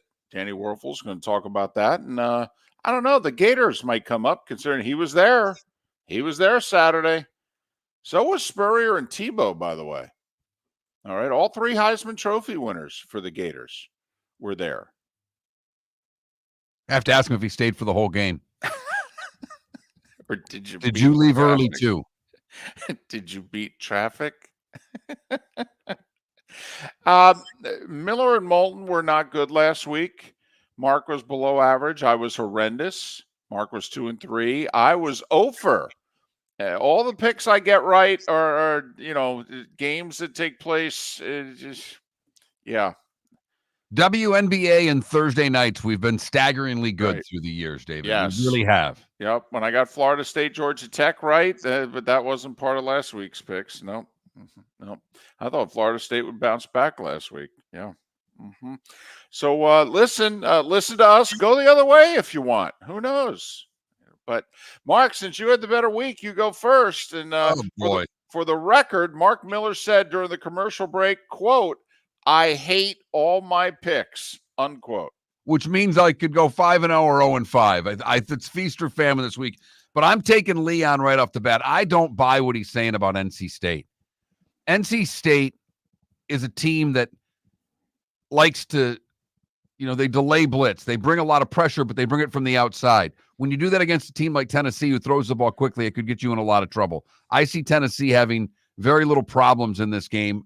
NC State was dreadful. Yeah, they've got to get better. Florida State had to get better too. Will NC State? The ACC right now, they've had one good performance. It's the Miami Hurricanes. No one else in the conference has even shown up to play football yet. I'm going to take the Vols, Tennessee, and I'm going to lay the 10 against NC State. Doing something I don't normally do, but my Spartans suck. Oh, wow. We're both on it then. They're bad. And I knew they were bad, and I thought they would be able to handle Florida Atlantic. And if it wasn't for a pick at the end zone, they may have. But Maryland's got a pretty solid team. They're just above middle of the pack Big Ten. They could finish 5-6 in the conference. And Really? Michigan State's, yeah. You think that highly of Maryland? Yeah. That's because remember, 18-team conference. So, I think if they were to finish in the top 7 in the conference, that would be a really good year for Maryland. I mean, I think about it. I think they're a little better than Rutgers. I think they're a little better than Wisconsin. Okay. So maybe 7, but I think they have the potential to be a sneaky good Big Ten team. And Michigan State's at the bottom of the conference. I'm going to lay the 9.5 with the Terps. I like Cleveland. I like Cleveland a lot. I like their defense. I like the fact that Dallas is starting 2 rookies on the offensive line against that defense. I like the fact that Dallas, I don't think, is going to be able to run the ball, which will make them one-dimensional. Cleveland gets after the passer pretty well. So I like the Cleveland Browns laying the 2.5 against Dallas at home. Okay. We don't know, by the way. We do not know. Lee's game of the week is Browns-Cowboys. We do not know the pick. All right. We just so you know, we do not talk with Lee beforehand and what have you. He will gives us the picks much later, right before kickoff of the games that, but we do not know Lee's picks. Not yet, at least. No. Pittsburgh has maybe Russell Wilson starting. Maybe Fields is starting. No, Russell Wilson's starting. Hell, he got a bad calf. So a quarterback that's getting up there who's not as mobile as he used to be, he's got a bad leg to start the game. Give me Atlanta. I think it's going to be a long year for the Pittsburgh Steelers. I'm taking Atlanta laying the 3.5 against Pittsburgh. And finally, you'll hear more about this team later in the broadcast as we start doing our picks for the season. But the Detroit Lions, in front of that raucous home crowd, are going to let Matthew Stafford know he's no longer a Lion. Last year ended that. It was all cute. It was all nice. They're going to come for Stafford's head. Give me Detroit. Lay the 4.5. Lions outscore them. I'd say it's going to be 31-24. We have 2 picks that we agree on. I also am on the Terps. Like the fact it's under 10. I think they beat Michigan State by double figures. Maryland's laying 9.5 at home against the Spartans, and I'm with you, Mark. I think they're one of the 3 worst teams in the Big Rig. That's what I'm calling the Big Ten from now on, the Big Rig. 18 wheelers, Big Ten, 18 teams.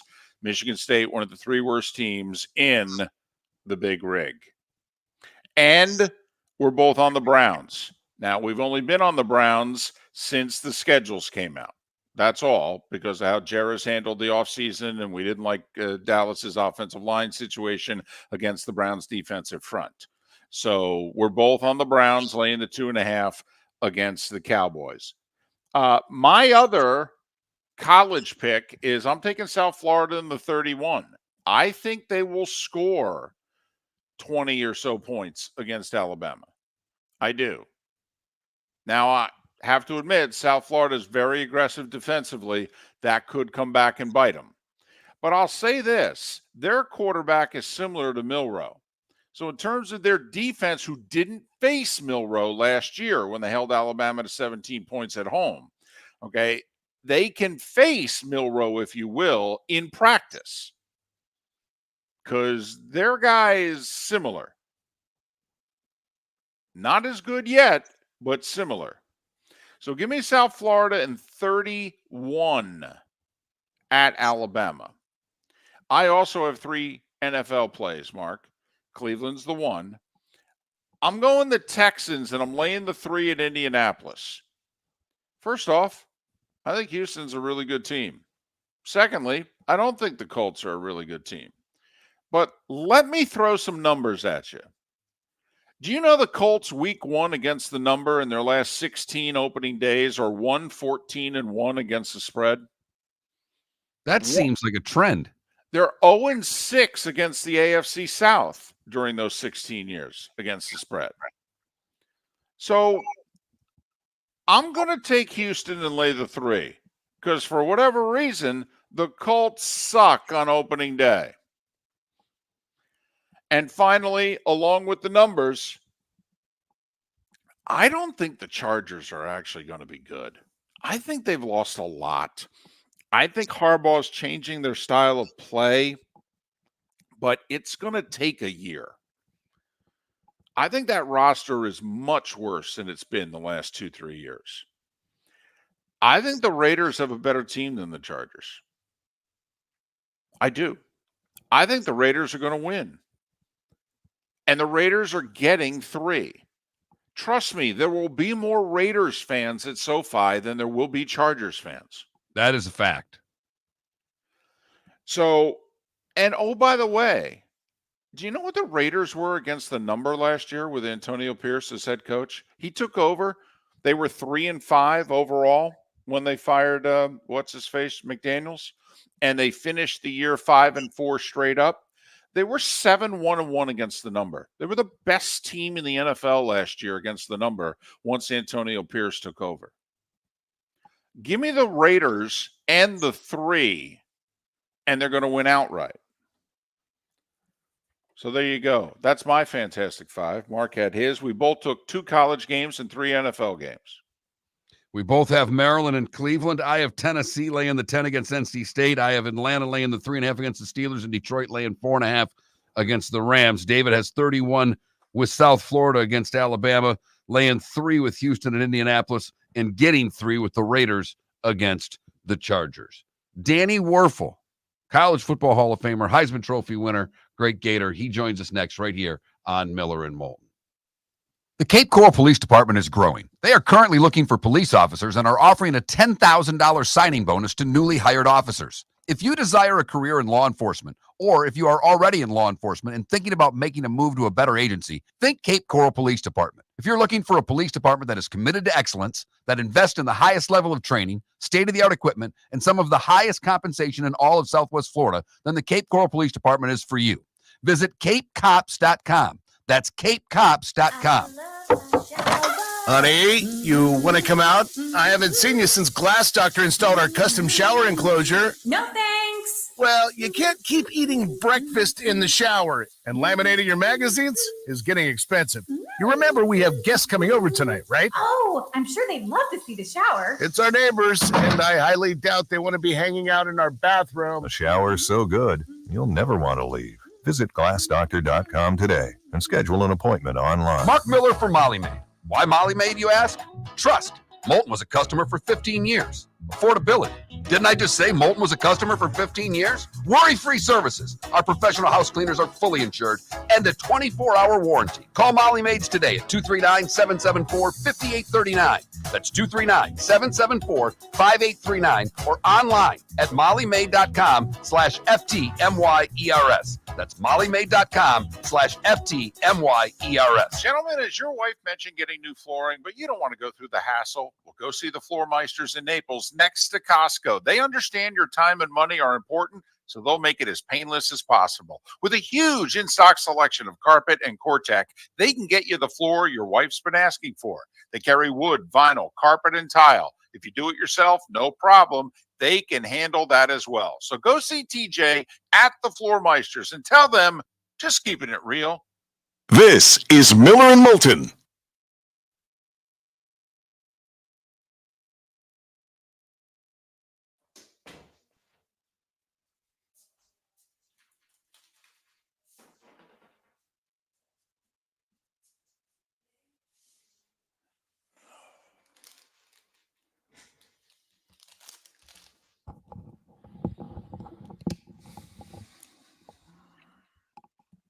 Well, Spitz, yeah, the Verreau kid's committed to Michigan, but he ain't playing for him now. But that could be good for the kid from Verreau. You know, unsettled the quarterback. Maybe he plays sooner.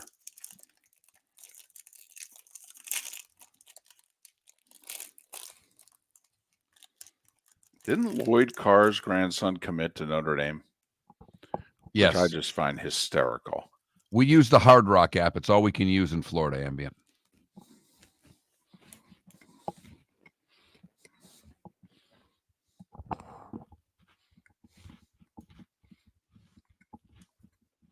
Yep. It's a legalized monopoly. Damnedest thing we've ever seen. But I stick with legalized. They say we're on the air.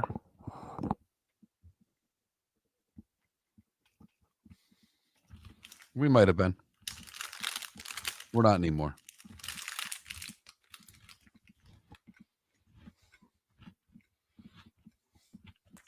Whoops. Thank you, Marty.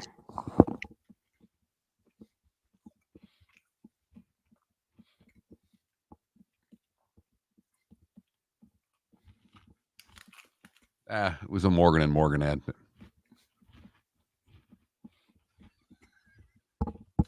Wasn't one of ours, so no. We don't care.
Probably a mile or so down the highway, Feeney. I mean, we've all been guilty of it.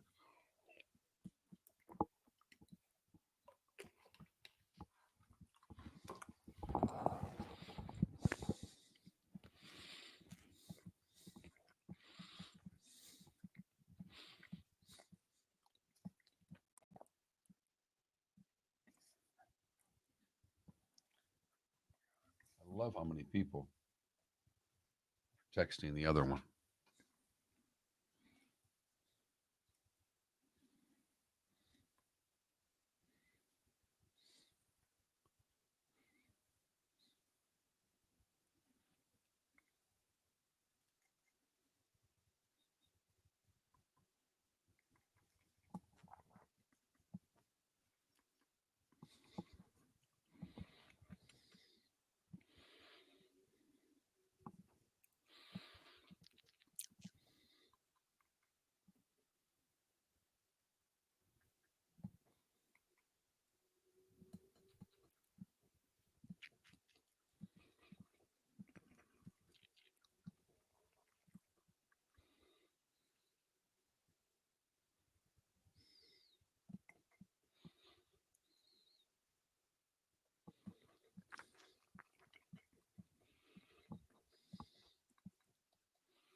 Hey, they wouldn't give me a number.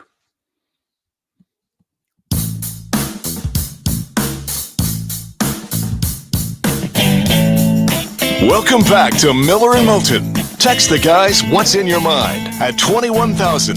That's 21000. And now, here's David Moulton. Busy show, obviously, on a football Friday. You know it's going to be busy. Lee Sterling made his picks. We just made our picks against the number. We will recap them a little bit later on. We also post our picks, millerandmoulton.com, millerandmoulton.com. Do want to remind people, if you're texting the show at 21,000, you need to type in a new show code, if you will. It's Miller. Got to type in Miller, otherwise your text goes somewhere else.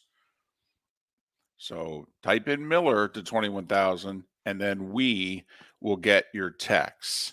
College football legend, Heisman Trophy winner, led the Gators to their first national title. It is an honor to welcome Danny Weurffel to our show for the first time. You can follow him on X at Danny Weurffel. He joins us to help promote the Chick-fil-A College Football Hall of Fame. Danny spent a lot of time in Atlanta. Well, the Hall of Fame's been there now for 10 years. They've created the best fan experience ever, interactive, using AI. Guests, you'll literally be standing there feeling as if you're holding Danny's Heisman Trophy. And Danny joins us now. Danny, it's David and Mark. Thanks for your time. How are you? I'm doing great. Can you hear me okay? We sure can.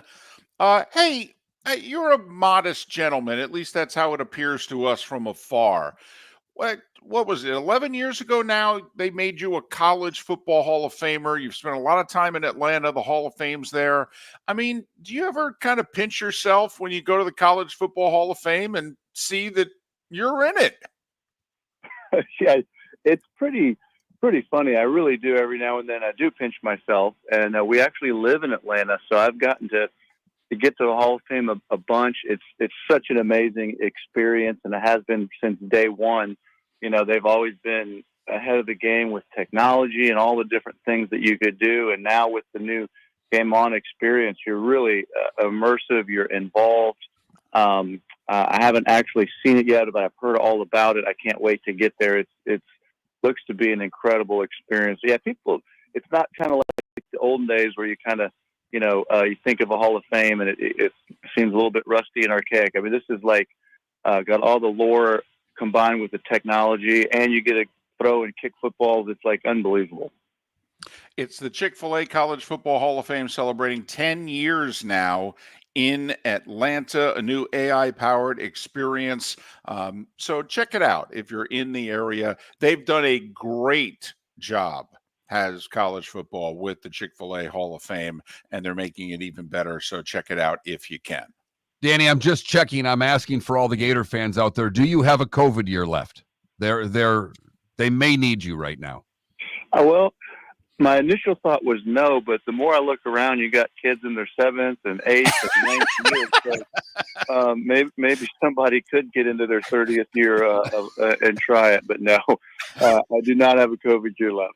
You had to think that when the 9th-year tight end from Miami scored early on Saturday, you, the coach, and Tebow had to look at one another and go, can we still do this or no?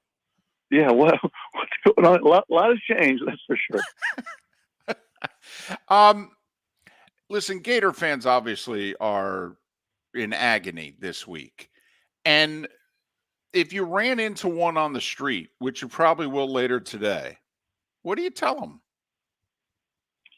Man, it's tough days. I think just overall, when you think about the landscape of where Florida has been and is compared to where guys like Steve Spurrier and Urban Meyer got it to, it's pretty tough. So that's for sure. I think there's a lot of things about what's happened there that I do like and was excited about. I think, the first couple of years for Napier, we felt like were good building years, and it really led up to what we felt like, and still, I think, have some optimism that this could be a good year for us. But man, that was a disappointing loss to Miami. It was just, the way it went down at home, really being outplayed on all sides of the ball. When the best thing you can think of is our special teams finally did good, that's not a good sign. So that's tough. I think there's a little optimism this week. You've got DJ Lagway, just this incredible young player with high ceiling, tremendous potential. He's going to be playing at Sanford. So there should be some good momentum there, but they just got such a tough schedule that unless things really turn around, I think it's going to be another tough year for Gator fans.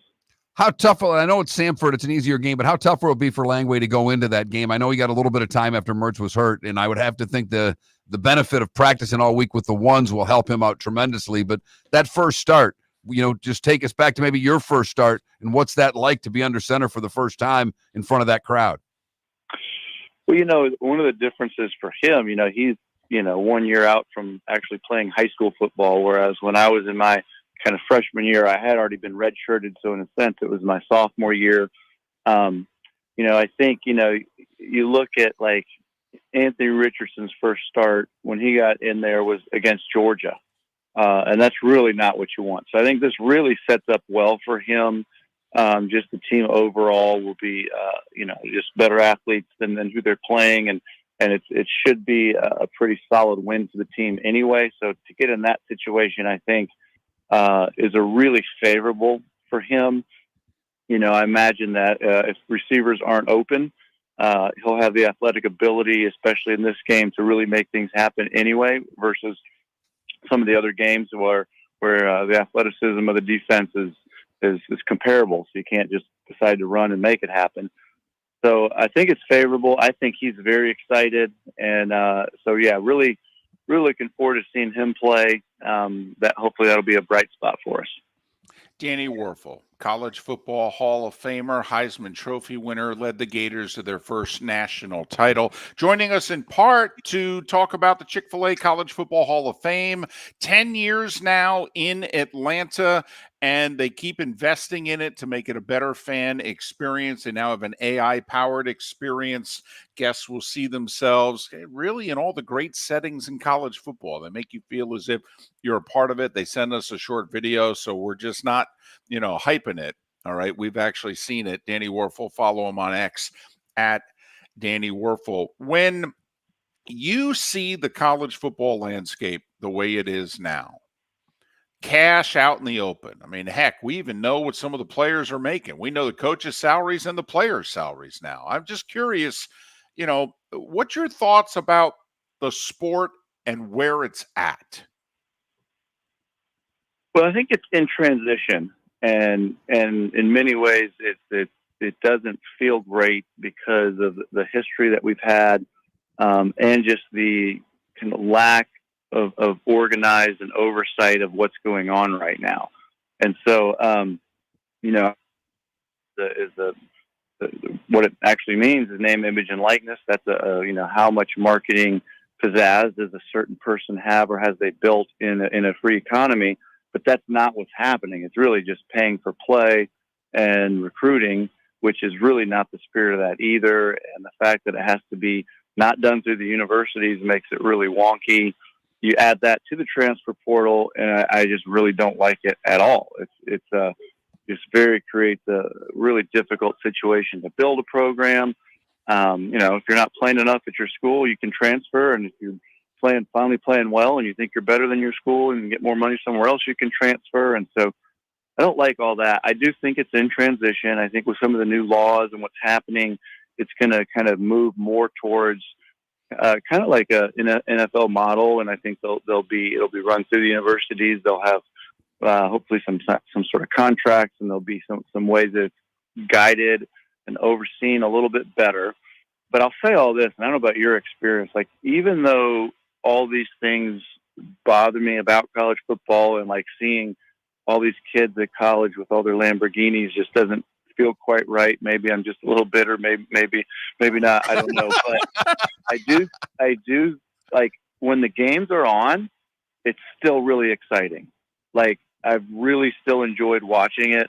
And so I'm really grateful that it hasn't taken away from that. I hope they get it structured a little better, run a little bit better, and then it'll be a great sport long into the future.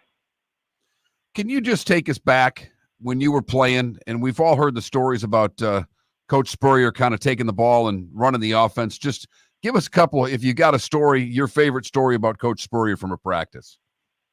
Man, there's so many. This past weekend, we were on SEC Nation Saturday, and there was some time before the game, and he and I just went back into the stadium, into his little office that he has there now, and sat for about an hour.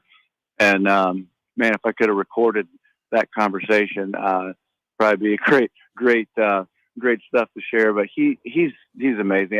One of my memories early on, I threw an interception, and I really felt like the receiver kind of didn't quite run the route right. So I thought maybe it was the receiver's fault, and I wondered if Coach Spurrier would see that, because somebody was going to get in trouble. And I get to the sideline, and he looked at me and said, Danny, don't worry, it's not your fault. And I was like, oh, good. He goes, it's my fault for even putting you in there.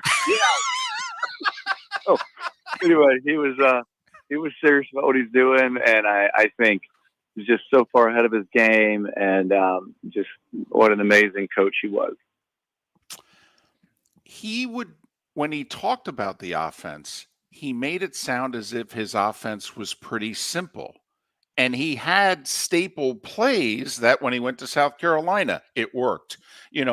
When he went even in the AAF, I mean, I felt like he was running your offense with Orlando a few years ago in the AAF. Was it a simply effective offense, or was it complicated?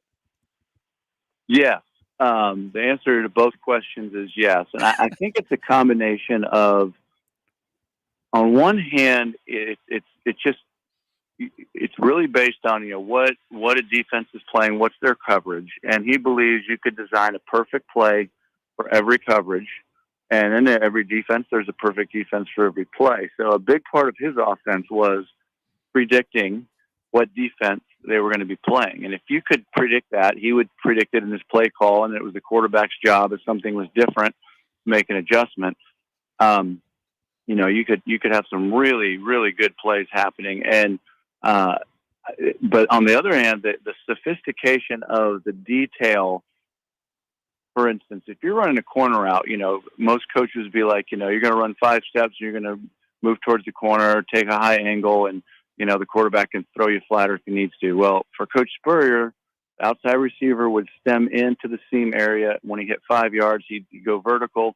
He'd get to 15 yards. He'd put his foot his ground. He'd move towards the sideline, but at a perfect angle where he's going to catch the ball at 22 to 23 yards, 3 yards from the sideline. And the quarterback has to throw the ball at the perfect timing to hit that exact spot. And you go through every route, and it's like that. And I just don't see that level of detail in hardly any programs anymore. They're running routes, and then they're just sort of guessing, hoping the quarterback and the receiver make a play, as opposed to really setting them up to be really precise. And I think that was part of the magic of Coach Spurrier.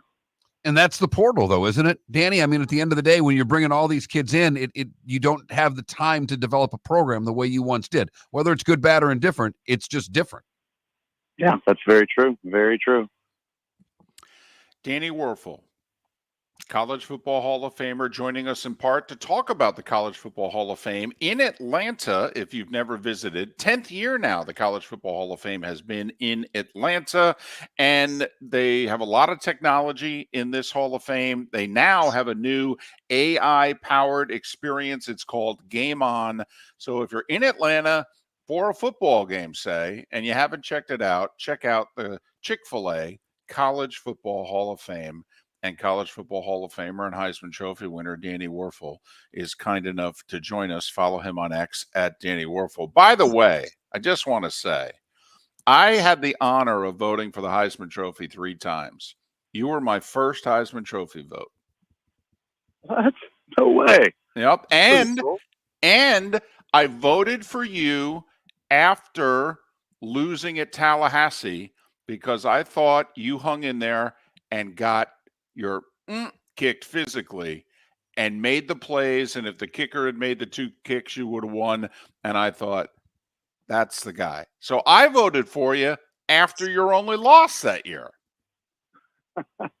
Well, I appreciate that. There's probably a good life lesson for kids in that story somewhere. But that's pretty cool. Danny, It was pretty cool for us that you took the time to join us. All the best with what you do, and also good luck helping the Chick-fil-A College Football Hall of Fame reach what it wants to reach. All the best, safe travels. Hopefully we can do this again. Thanks, guys. Take care. Danny Weurffel. Follow him on X at Danny Weurffel. Joining us here on Miller and Moulton. Got a lot of texters, wanting to ask about the OC, tell Napier to give up the plays. Danny Weurffel's not going to tell Napier to give up the plays. He had a coach that called all the plays. I was going to say, if anything, he's going to say he lives in Gainesville. He's running a restaurant. If you're going to give it to somebody, I'd give it to him. He's still got plenty of visors.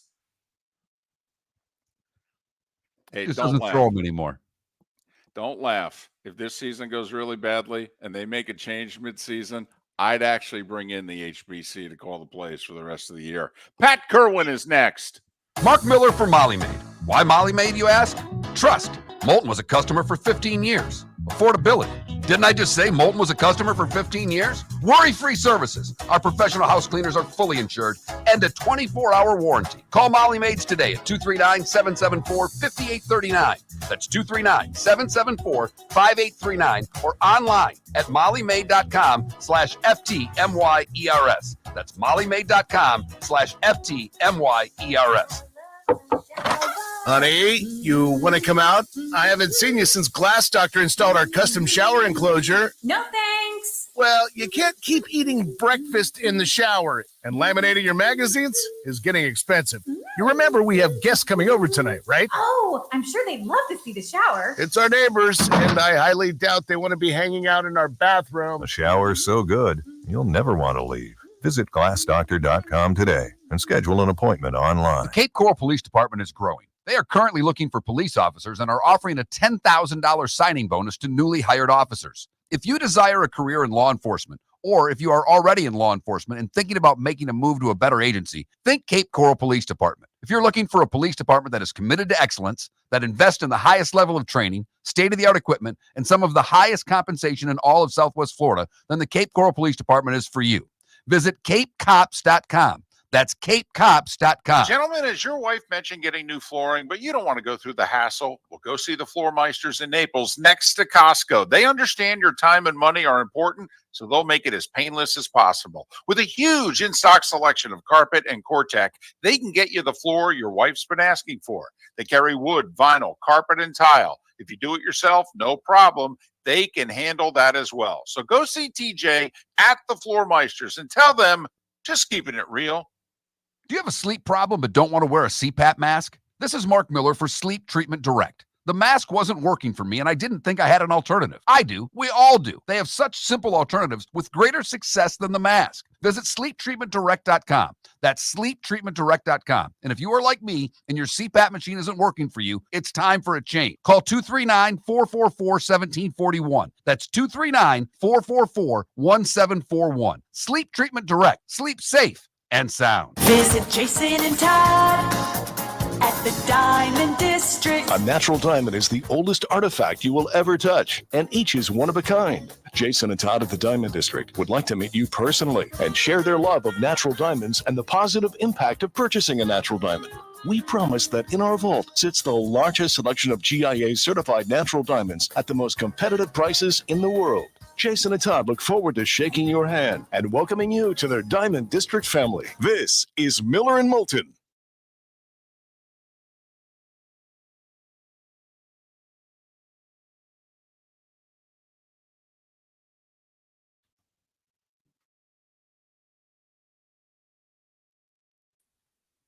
Good morning, fellas. Hello, Pat.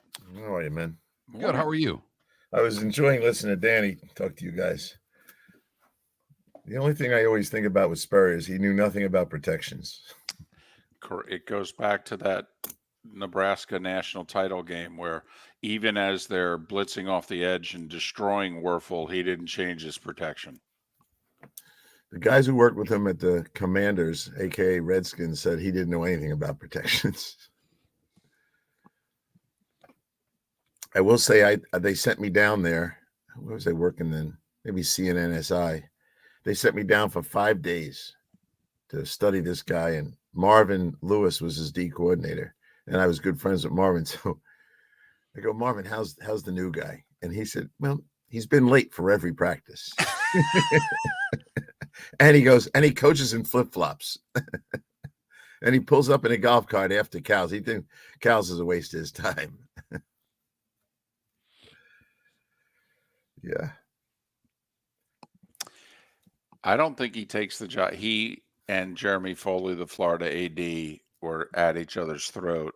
And I think Steve just got tired of him. And Dan called him up at the right time and offered him, I think, 5 for 25, I think, Yeah. which at the time was. Oh, no, mega dollars. Yeah. And Steve just said, and when he left, he said, I just went 10-2 and you guys think we suck. And he just thought pro football is the same as college football. Yes, he did. And that was his mistake. Yeah. Remember his introductory presser in which he talked about, what was it, Hazlitt with the Saints, who was, boasting about 18-hour workdays and what have you. And Steve just said, well, I don't know if you need more 6-7 hours to get the job done. That's right. Urban Meyer wasn't much different when he went to Jacksonville. Completely delusional about pro football. He kept telling the staff, we don't run the play that I love the most. It was like an inside keeper for the quarterback. And he followed the back. And then he goes, so who was the OC at the time? Might have been Schottenheimer. I think it was the old Wisconsin quarterback. He said, Coach, the play would work. We just don't have 6 quarterbacks on that program. Right. They're all going to get killed.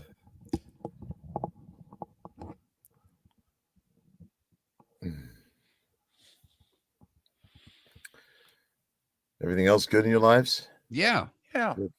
Busy. Good. Very busy. You're traveling soon. About 4.5 hours. Yeah. I think Chicago is going to be my new Atlanta. Oh, really? Yep. Well, Big Ten. Well, it's funny. Like, I don't know how you are about it, but I like when I'm there, I have a great time and there's a lot of football. And I've already had a couple of meetings with JJ and Matt Ryan, and I know it's going to be fun, but the flying up, the flying back, the whole New York City thing, it's a dangerous to even get near trying to walk to the building. I'm just really not looking forward to that part. That might be the thing that gets me out of this job, Finch. I just, ugh. And it's so dirty in New York now. I mean, it's filthy. It goes back to when I was, late 70s, early 80s. Yeah. We had a renaissance. I was working and it was beautiful and the city was great. And it went all the way back to that. You're listening to Miller and Moulton, coming at you from the Floor Meister Studios. Floor Meisters, keeping it real. And now, here's Mark Miller and David Moulton. Hour 3 of Miller and Moulton, just past the halfway point for those of you in the 239 and the 904. The Diamond District bonus hour is 1 hour away.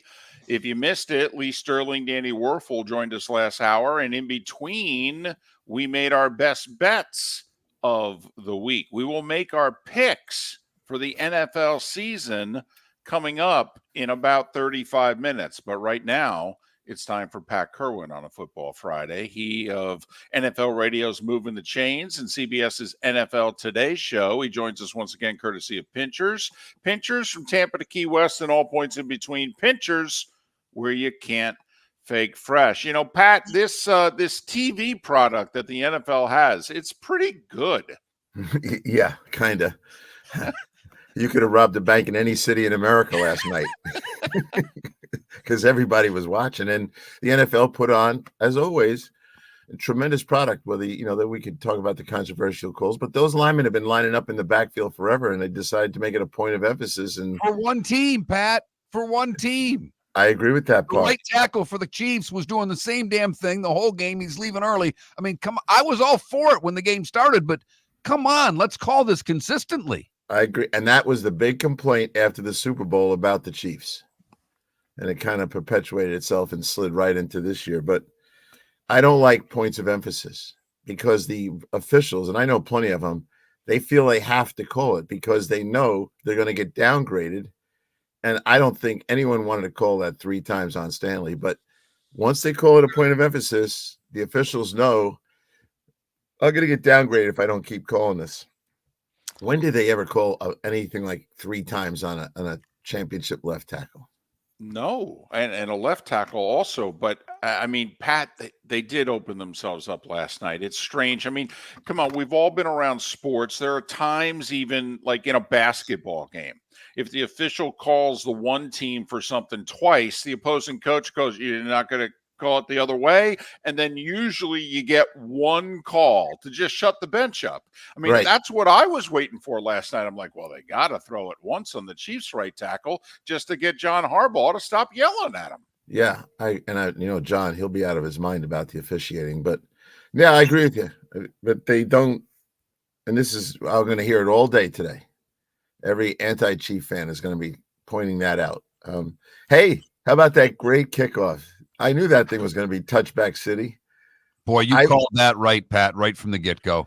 And this idea, this is my favorite part. Oh no, in the regular season they have all kinds of ideas. No, they don't. There's no way to have creative plays from this thing. What are you going to do? Throw the ball across the field? You're going to try to run a reverse horizontally and get tackled on the 5? I said this on your show, and I know how to get returns in the game. Back up the blockers to the 30, move the coverage unit to the 35, and now the return should ravage the 23-yard line. Nobody will kick it in the end zone because they're thinking 7 to 8 yards, maybe even 10 yards. They will make you return every ball. And the other thing I think is like, come on, fellas, why can't I take a ball out of the end zone? Why? That ball goes 1 yard in. There's a lot of good returners that would love to take that ball out. So they really take the incentive for returning the ball out. But I know if you backed up those 2 lines 5 yards, that return is no longer a 28-yard line return. It's a 23-yard return, and nobody will kick it in the end zone. Wait, hold on a second. You mean to tell me if the ball reaches the end zone, it's an automatic touchback? No. No, but did you see anyone bring it out? No. I got it. And remember, he just passed away recently, but the Ravens used to do the great kickoff returner in which he'd line up at the very back of the end zone. He was famous for catching the ball 4 or 5 yards deep in the end zone, but he had a running start when he caught the ball. Well, we used to determine what yard line deep in the end zone will they stop letting him bring it out. And the great ones could bring it out from 8 yards deep. But a lot of guys, they won't take anything out of the end zone. Take them out. And I think, we talked about this. I'm sure the special teams coaches are there going, we can pin him. We can do this. And the head coach is like, just kick it through the damn end zone. This goes all the way back to when they invented this rule. The first thing Bill Cowher said is, I'll let the guy practice it all summer, and then we're kicking it out of the end zone for the rest of the year. And we had 9 of them last night. So it's as boring as always. Your thoughts on playing the Eagles and the Packers in Brazil, and apparently they're going to have even a couple of more of these type games next year. I mean, we know about the multiple games, 3 to 6 a year in Europe. Your thoughts on Eagles, Packers tonight in Brazil? Well, what I was told was the players have been told never leave the hotel. Don't go anywhere. Stay in the building till the bus comes to take us to the stadium. So I just hope nothing bad happens in any of these experimental cities that kind of lack security. And I know the NFL will be down there trying to make sure it's secure, but I'm okay with a couple. I am not okay with a division in Europe, which is where they think they want to go. Not interested in that. And sooner or later we're going to start traveling farther and farther. Are we going to Japan? Are we going to Australia? All those things, you got to come back and play a game. So I'm not a big fan of all that, but we're going to play tonight and we'll all be watching it. And hopefully everything goes well and there's no issues and safety doesn't become a criteria for not doing this stuff. But I will say this about the fan base I deal with. They don't like any of this stuff. They want this game in America. They don't want to give up any home games. They don't want to do anything that's going to detract from them seeing their team. And I suspect not many fans can afford to fly to Brazil. No, I think you're on par with that, Pat. But how do you see the game tonight, the Packers and the Eagles? It's a 2.5-point spread. And David was pointing out some facts about Jalen Hurts and how he's been, against the number. It's not very good. The Packers are pretty darn good against the number as a road team, even though it's a neutral site game, if you will. How do you see the game? Well, I think the Packers snuck up on everybody last year. I think there'll be a complete adjustment as to how people that gamble are going to see this team. For starters, I think Philadelphia had such a bad ending at the end of the season last year. So the vibe I get from those guys, when you bring in Vic Fangio, that's all discipline right there. They will be playing much harder than what they did at the end when they went 1-6. So I'm more inclined to be looking for the Eagles to rebound from a disastrous ending to last year. I will say this about Green Bay. I do like the defense they're in now. They have their front players on defense are way more suited for one-gap penetrators. They could cause some big problems with that. But, you're talking about a very good offensive line. I think the kid taking over for Kelsey at center is going to do great. Kelsey told me that he picked him. Kelsey was asked, remember when he said he was going to retire 3 years ago? He was asked to look at all the college centers and give his advice on which one he liked because they were going to draft one. This was his pick. So he's very proud of this guy, and I think he'll do fine. So I like the Eagles in this game. I do. I just, and I don't have anything wrong with the Packers. I have the Eagles winning the division. I think you guys probably do too. And I have the Packers as a wild card team. So, they had a little success, and now they're going to have to be able to handle it in a deeper version because everyone knows who they are. Miller and Moulton will make their season-long NFL picks in about 30 minutes after our two segments with Pat Kirwan. All right, it's a game that interests us. I got to admit, I'm surprised that Nance and Romo aren't at this game. CBS's third crew, Kevin Harlan, is. It's the Jags and the Dolphins. I think it's an awesome game. I think it's two teams in which they're, in many ways, mirror images of each other. How do you like it? Well, I took Miami to win the division this year, which me, I've been very critical of them. I do worry about not having Christian Wilkins, that's for sure. And will they run right down their throat at them? Benito Jones is not the same as Christian Wilkins in the middle. That's a problem for me. Jacksonville, I'm not a big fan of where they are. And the owner is now applying as much Jerry Jones pressure as he can. I like where Miami is. I think young quarterback has kind of got me thinking that he's ready for the next step. He's never going to run. I mean, it's kind of funny. You know how many games he's gone without a rushing touchdown? 38. This guy does not want to help out as a run dimension. And what do we find out when we watch these good quarterbacks? If they'll just move the chains 3 times in a game, it's a huge factor in winning, and he will not do it. So I don't know that they can go the distance with that kind of thinking from him, but I think in games like this, I like him a lot. And Trevor Lawrence, I don't know, fellas. You tell me. Is he just kind of a good player? Still 10 games behind in his win-loss column.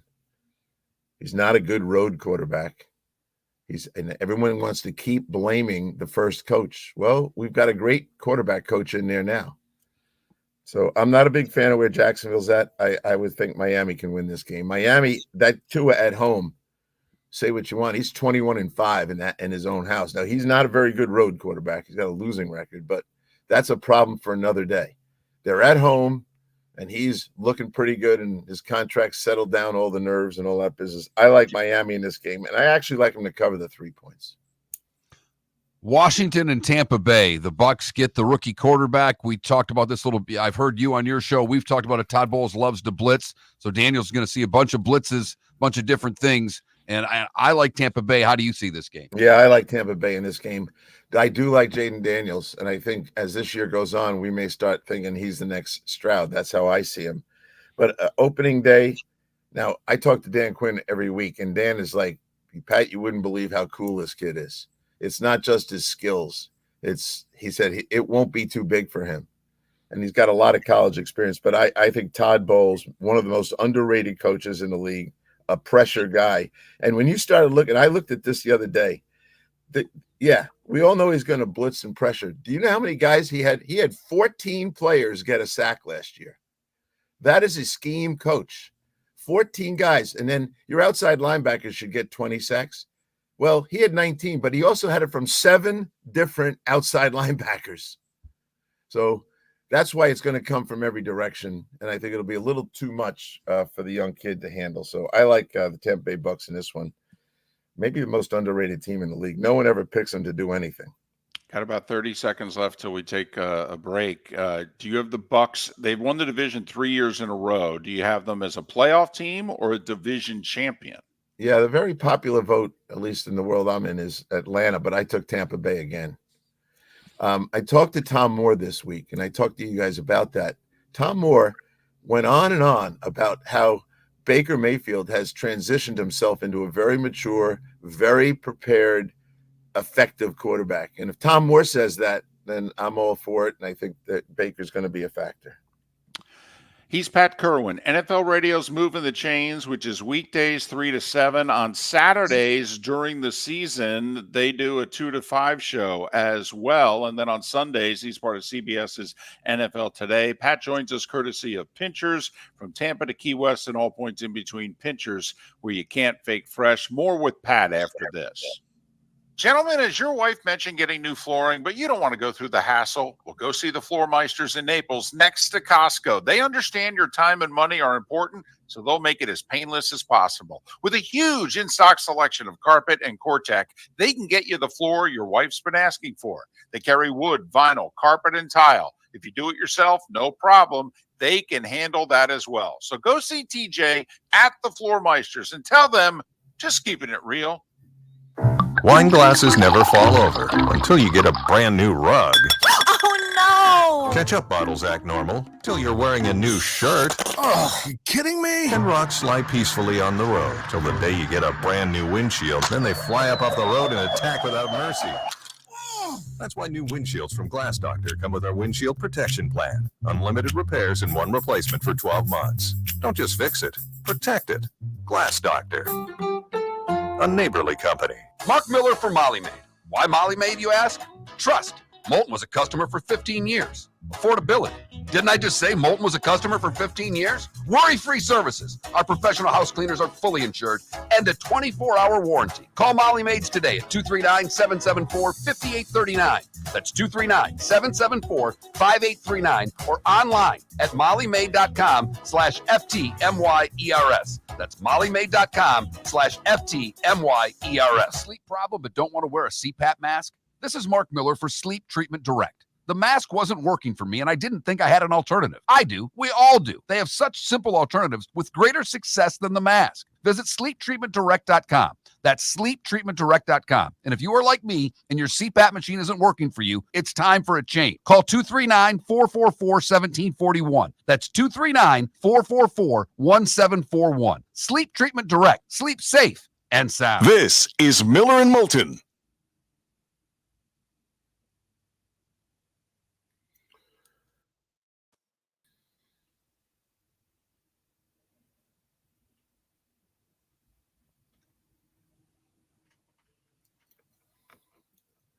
Mark, are you in your house? No. I'm at the radio station. Okay. Would be great if I was. Yeah. But no, it looked different behind you. That's why. Well, I'm on the producer side now, so I'm not in the other room. I I'm got you. Yeah. producing the show now too. Yeah. When I looked, I said, I don't recognize this set here. Yeah. I really should get a banner or something that I hang up every morning, but whatever.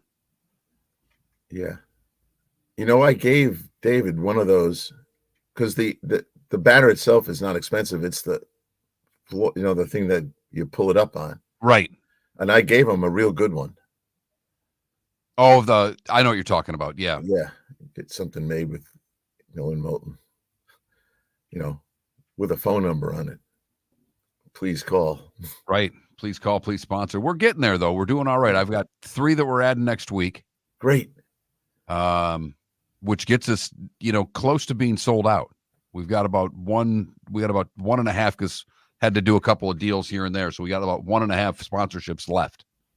So that's damn good, man. Yeah. For what we accomplished in a short time, I'm stunned. And it's all the listener because we reached out to them and they really came through.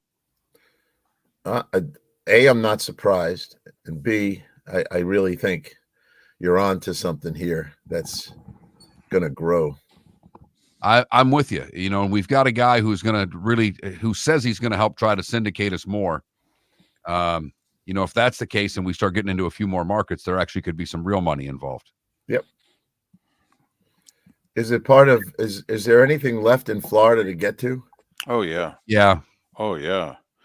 I mean, we're not in Miami, West Palm Beach, Orlando, Tampa.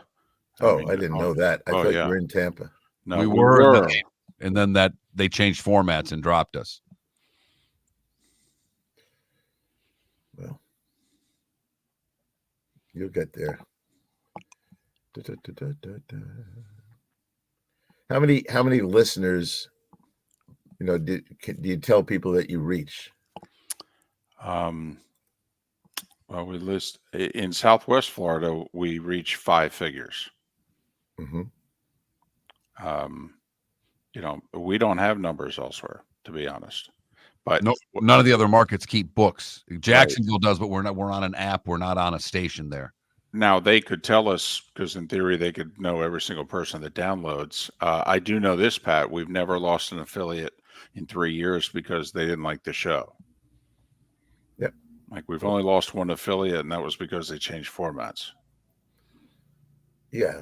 Why would someone not like the show? Why do you think I come on all the time? I love this show. Yeah, but you know us. I mean, we buy you beer and wings occasionally. I mean, you know, come on. I'm a cheap date, that's for sure.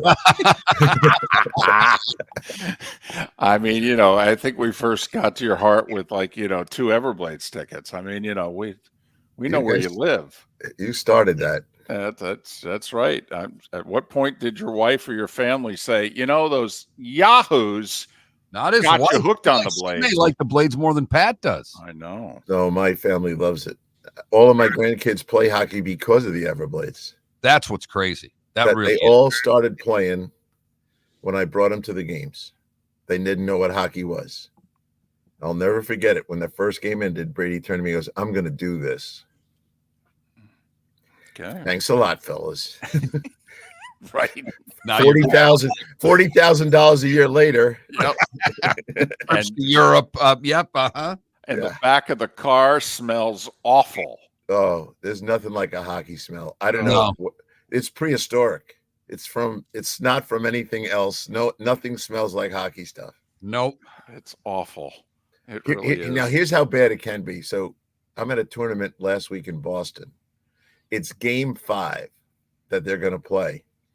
I'm in a set of seats way high up, looking down onto the ice.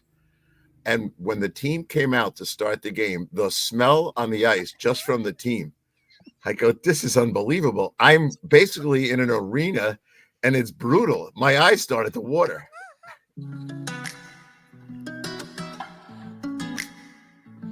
Welcome back to Miller and Moulton. Text the guys what's in your mind at 21,000. That's 21000. And now, here's David Moulton. Our remaining minutes with Pat Kirwan of NFL Radio's Moving the Chains, CBS's NFL Today show. Joining us once again, courtesy of Pinchers, Tampa to Key West, all points in between. Pinchers, where you can't fake fresh. All right, Pat, we got about 10 minutes. Let's cover some ground here. Steelers in Atlanta against the Falcons. We all know the storylines involving both teams. How do you see the game? Well, Pittsburgh's a tough out for anybody. They play a physical brand of football. The Atlanta Falcons, to me, because of Cousins, they're able to do things they never were able to do before. And they had an underrated defense last year. You go back and look at some of the things they did on defense. We never perceived the Falcons as a good defensive team. But I think they were like 11th in the league. And then they went out and got players to build up on that. Judon, Justin Simmons, even Street. So when I was there, I really liked the amount of players they had that they could roll through. So I'm going to take these guys called the Falcons in this game. You know, this is a new territory for him, but it's not new for Cousins. I looked at Cousins. He's played the Steelers twice, and he understands how they pressure. He threw 74 passes in 2 games against the Steelers and was not sacked once. Why? Because he gets rid of the ball, and he's got some targets.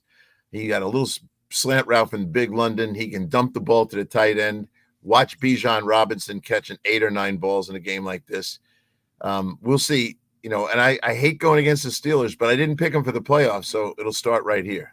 Yeah, I picked them to have a losing record. I think that their streak ends this year with the winning records. I just don't know how, with only one weapon on the outside, how they're going to score points this year. All right, Houston and Indianapolis, big divisional game week 1, Pat. Yeah, I look, to me, and I said this on this show before, Richardson played 4 pro games. That is a bigger advantage for the defense preparation against him than what he learned about being a pro football player. I think Houston will be very clear on how they're going to handle this guy. Yes, the first time he played him, he ran for 2 touchdowns. I don't see that happening again. He's thrown 84 balls in the NFL. No way. And Stroud, in the 2 games against the Colts last year, threw 648 yards and 4 touchdowns. I don't think the Colts can stay up with that, to tell you the truth. I like Houston in this game. You can have your 2.5 points. Dallas at Cleveland. It's Tom Brady's broadcasting debut. Cleveland a slight favorite. How do you see it? I hope there's no controversial officiating because he's not allowed to talk about that. Well, he is. He hasn't signed yet. He can now, can he? No. They told him it's in play now as he applied for the ownership. Wow. Oh, all right. Imagine if he had the game last night. What would he be saying? I was going to say, can't talk about the Chiefs right tackle again. All right, Dallas and Cleveland. I like – this is the thing about Miles. Miles is going to be rushing on a rookie. And Miles last year finished poorly because he was hurt. But if you look at Miles at home, he is phenomenal. 16 sacks in his last 17 home games and countless hits on the quarterback. And now he's against a rookie. So I went back and looked at opening day for the last 3 years on Miles. How about these numbers? The last 3 opening days when he's totally fresh and ready to roll. 4 sacks, 5 tackles for loss, 9 hits on the quarterback. I think he's going to be in the face all day of our friend. And I like Prescott, but I think Cleveland's defense and Cleveland's secondary, this is the number 1 defense in the NFL. They'll match up against these receivers. And I don't know how Dallas runs the ball, so I like Cleveland as well as that one. The Rams and the Lions. Stafford goes back to Detroit this time in the regular season. Their quarterback's Jared Goff now, and everybody loves him in Detroit. I don't think this is a homecoming for Matthew. How do you see it? I think the Rams are a team I would not take for a while, and I'll tell you a lot of reasons why. One, they're going to start 3 rookies in the front 7 on defense against maybe the best line in football. Start looking at who Ragnow's going to block. He's going to get a college free agent linebacker. Then you got the guys, the Verse kid rushing outside. You got Fisk. They're going to have a hard time against this line, a real hard time against them. And the other part of this is probably not going to see 2 starting tackles for the Rams. I would stay way away from the Rams in this game. Yeah, the Rams injuries, and I was big on the Rams, but when I start looking at all their injuries, I think they'll be a very different team in November, but yeah, I'm with you, Pat. They could get off to a rough start. I think so. Couple of interesting games here. First off, Raiders-Chargers. Oh, I like this game. I do too. I like the Raiders. I took the Raiders yesterday, and I'll be confirming that on Saturday when we pick them on our, what I call the gambling show. All they want to know on Saturdays is who's hurt, who's not playing. These teams split all the time. We have a perception that the Chargers, because of Herbert, are better. But if you study the last 4 years, it's always splits. And it's classic divisional play, if you will. So I like the Raiders in this game. I think Jim Harbaugh is going to be a great coach in the NFL again. I just don't think he has all the pieces yet. I think next year, watch out. He's figuring out what he's got and what he needs. But I like where the Raiders are at right now. Caleb Williams debuts for the Bears. They host the Titans. I know David's higher on the Titans than I am. I'm high on the Bears. I have them making as a wild card. What do you see this game like? Yeah, I did not have them making it, but I do think they're going to be very dangerous, and they could get to 9 wins. Jim Miller sees them as a playoff team. I know. I talked to Diggs yesterday, Quadre Diggs, about this defense. If you really look at the Tennessee defense, they've got a lot of people that can play. Very physical group. And safeties, they can get to big nickel, which is where I think they'll go with this quarterback, and slide even Jamal in there for about 6 or 7 blitzes. Jamal Adams, that is, to go along with what they have. I think they're going to give him a lot of problems. But at the end of the day, I'm not betting on Will Levis. I'm just not. He's not the kind of guy that I think is ready for prime time. I actually think the best quarterback on the field is the rookie who's never played in a game. So I like Chicago, but I don't think it's going to be high scoring. Quick follow-up. If you're wrong on Levis, because there's no doubt he's still a question mark. If you're wrong on Levis and he's a decent quarterback, above average quarterback this year, that's a pretty salty team then, isn't it? It is salty because of that defense and the guys they have on it. And I love that Billy Callahan's coaching the O-line. I've seen him work miracles with backups. But Levis, let's start with this road because he's on the road already. He was not a very good road quarterback, 1-4 last year. But the worst part of it was when he played on the road, they averaged 14 points a game. That's not going to get it done. And I'm not so sure. I think this is Jimmy's he's there a lot. So I get a lot of stuff from Jim Miller about this. But Caleb has figured out how to get the ball to those three receivers. This is not going to be like, why'd we go buy these guys? A kid can't find them. He can find them. So I do think, the game to me, it'll be more like 20-10, something like that. The other rookie that's starting is Bo Nix in Denver. He goes on the road to Seattle. How do you see that one, Pat? Yeah, way too much to it. And I like Bo Nix. I don't think I'd like him as a starter this early, but Sean likes him a lot. I like Seattle. I talked to Mike McDonald the other day. Now he's getting ready for his first game. This is a brilliant defensive mind. He'll have a lot of good things going on to handle Bo Nix. So I like Seattle at home. I don't think they're going to be a playoff team. I don't think Denver is either. So that's how I see those. But I would take Seattle. You're giving 6. I'd probably give the 6. All right, Monday night, Jets, Niners. We all know the storylines with both. How do you see it? Well, there's an awful lot of momentum for the Jets in New York, and they've had this excitement level before, and it's always like they stick a pin in the balloon and it fizzles out. I do think they'll play hard. I'm not betting against San Francisco at home, not with that young quarterback. They'll get after him and all that business, but I do still like the 49ers in this one. And when you look at Rodgers, which Rodgers are we going to get? The guy that's 10-0 on the last 10 Monday night games, or the guy that can't beat San Francisco? Yeah, his history against the Niners, regular season and playoffs, is not good. By the way, doing a little research for this game, Aaron Rodgers hasn't had a 300-yard passing game since December of 2021. I know. His last year in Green Bay, he didn't have a 300-yard passing game. The other part of this is that Jet defense, love it, and everyone talks about it like it's elite. They were 25th against the run. Now, what do you know about Shanahan? Yep. McCaffrey not 100%. They're going to try to work in the backup tailback more. I don't know if that'll affect fantasy players or not. Pat, thanks. Safe travels, and we'll talk Tuesday. Yeah, always great to be here. Love being on twice a week now. Now we're doing it the right way. Once a week was a joke. Miller and Moulton will make their NFL season picks next. Visit Jason and Todd at the Diamond District. A natural diamond is the oldest artifact you will ever touch, and each is one of a kind. Jason and Todd at the Diamond District would like to meet you personally and share their love of natural diamonds and the positive impact of purchasing a natural diamond.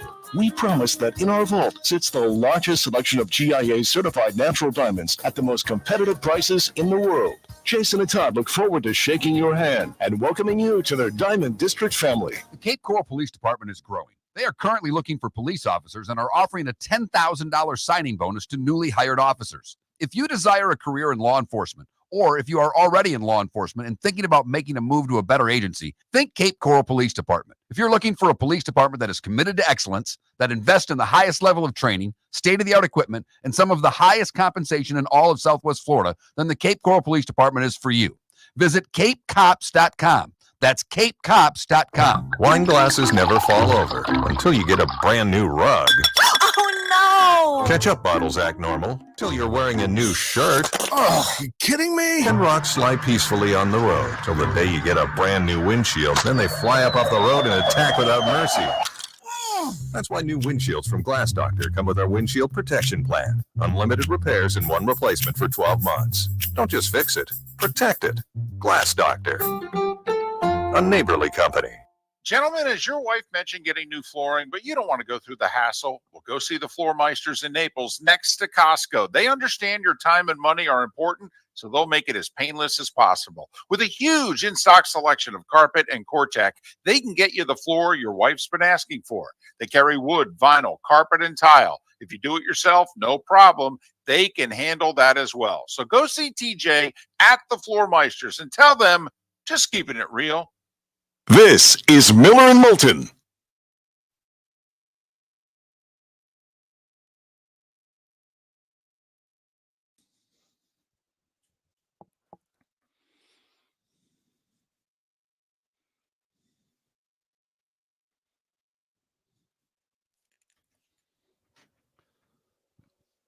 Pat has some yard work going on there at the end. I was going to say, my goodness, there's something going on there.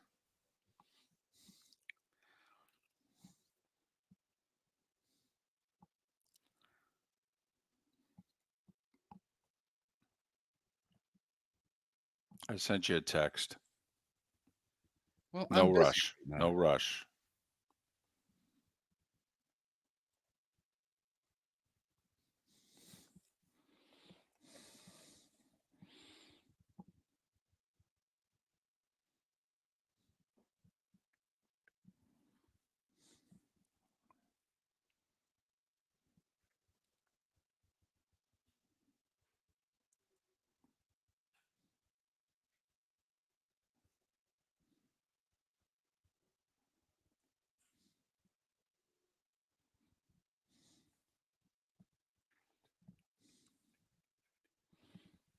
Sent me a text.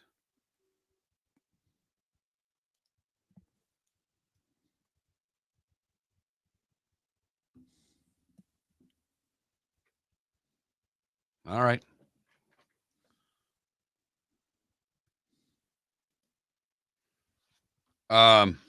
We'll do the NFL here and then do our NFL picks at 9. You mean of the games? Yes. Yes.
Sup, Grizzle?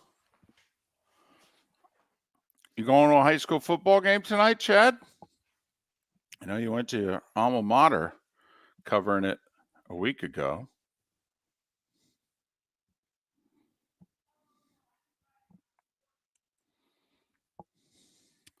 Yeah, Adam, that's what I had. I had 4 days. What was it, last month? Yeah, with the, or 2 months ago with the family. Had to go to the hotel and do the show because they were tearing up our floors.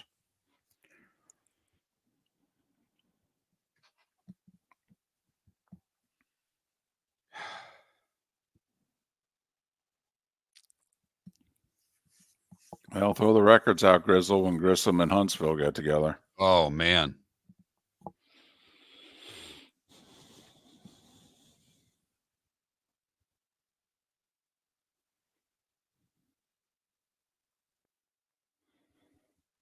Yeah, beer guy. Verlander's a first ballot Hall of Famer.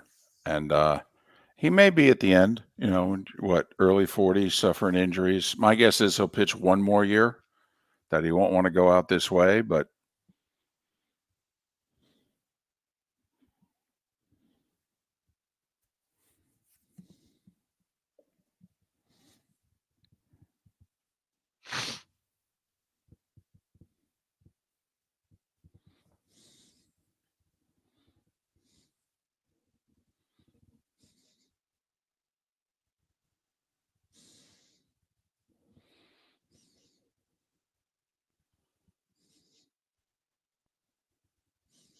You're listening to Miller and Moulton. And now, here's Mark Miller and David Moulton. 22 minutes away from the Diamond District bonus hour for the 239 and the 904. We will make our picks for week 1 of the NFL coming up at the top of the hour. If you missed any part of today's show, Lee Sterling, Danny Weurffel in our 7 a.m. Eastern hour. Pat Kirwan just did 2 segments here in our 3rd hour of Miller and Moulton. Go to millerandmoulton.com after the show by 30, 45, 60 minutes afterwards.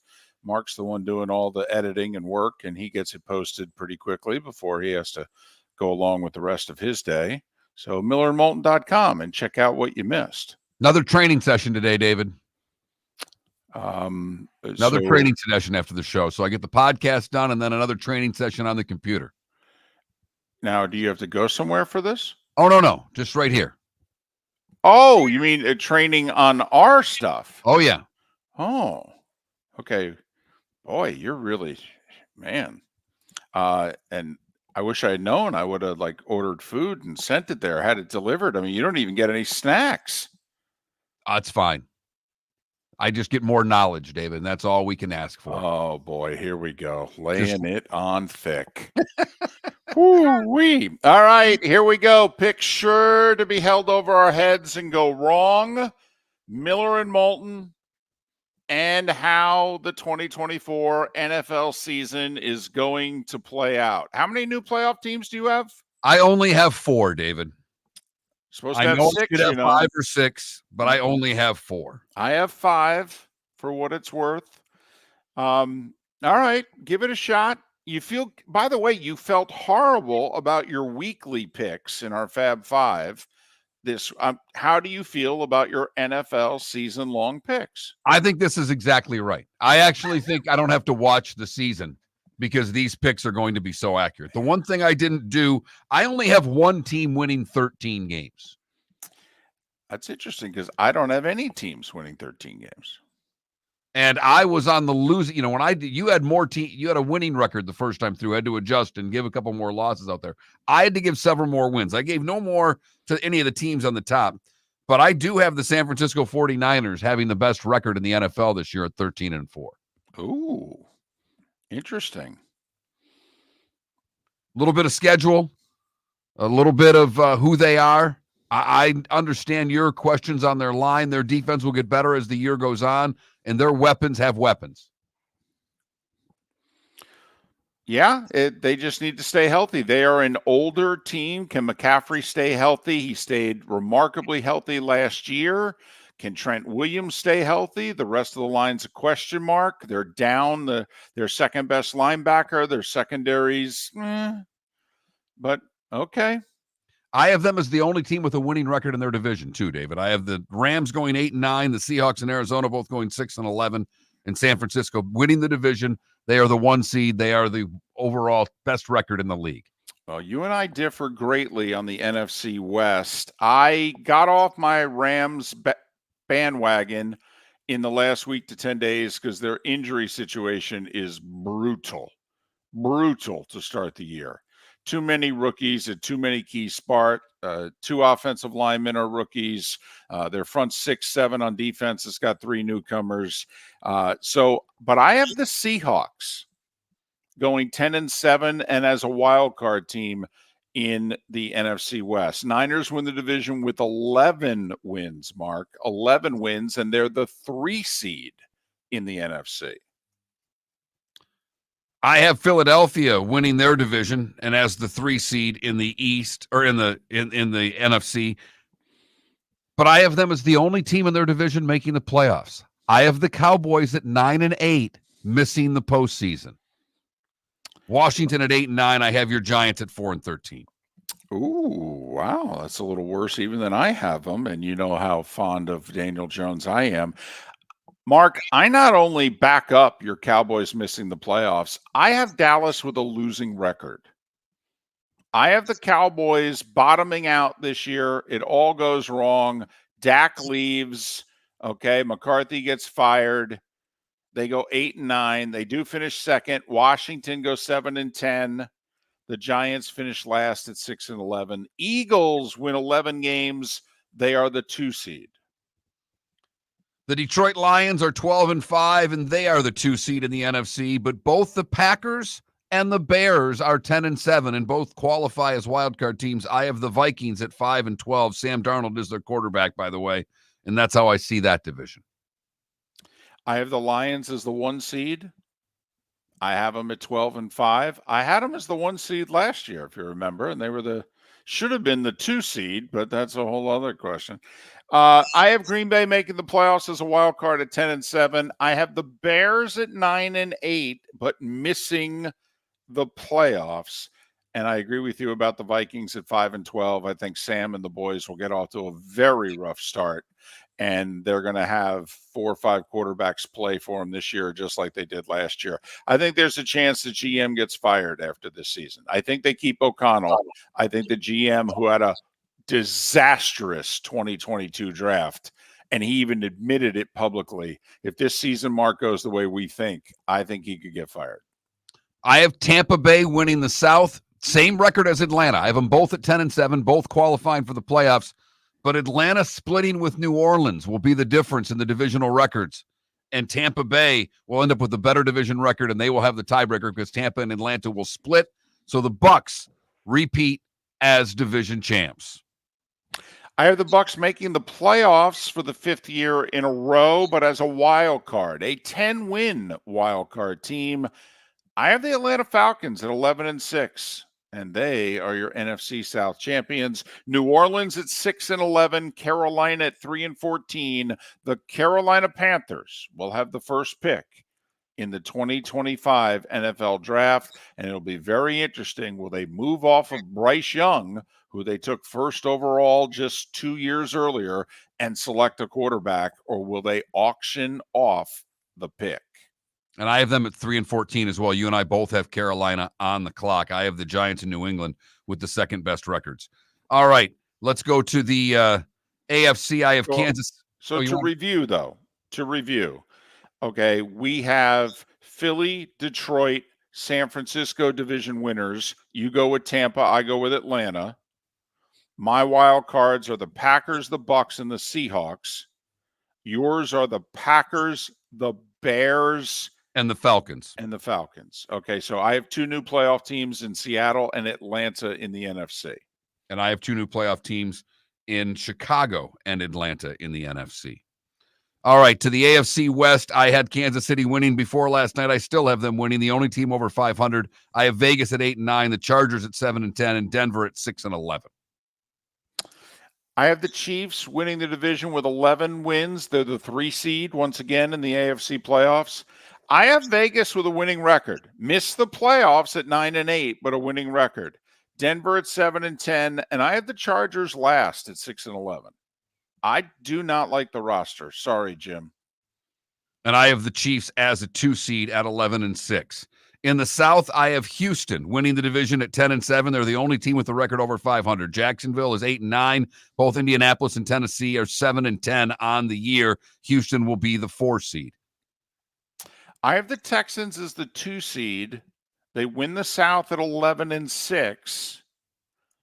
And the reason they have the tiebreaker over the Chiefs is they beat them head-to-head in the regular season. I have the Jags finishing strong. Their early schedule is hard. Their last 5-6 games, that's doable. I think the Jags do what they did 2 years ago. They finish strong, like 5 out of 6 even. Jags go 10-7, and they're your 6 seed. Titans 8-9, Colts 6-11. That would mean Houston beats Kansas City in December. I don't see that happening, but the Chiefs' schedule's brutal. Not only that, they don't have the home field advantage that you think in recent years. To the north we go. I have Cincinnati and Baltimore both winning 12 games, but I have Cincinnati as the 1 seed and the division champ, and that means Baltimore, who has the same top record as Cincinnati, ends up being the 5 seed. I have Cleveland at 9-8 and Pittsburgh at 8-9.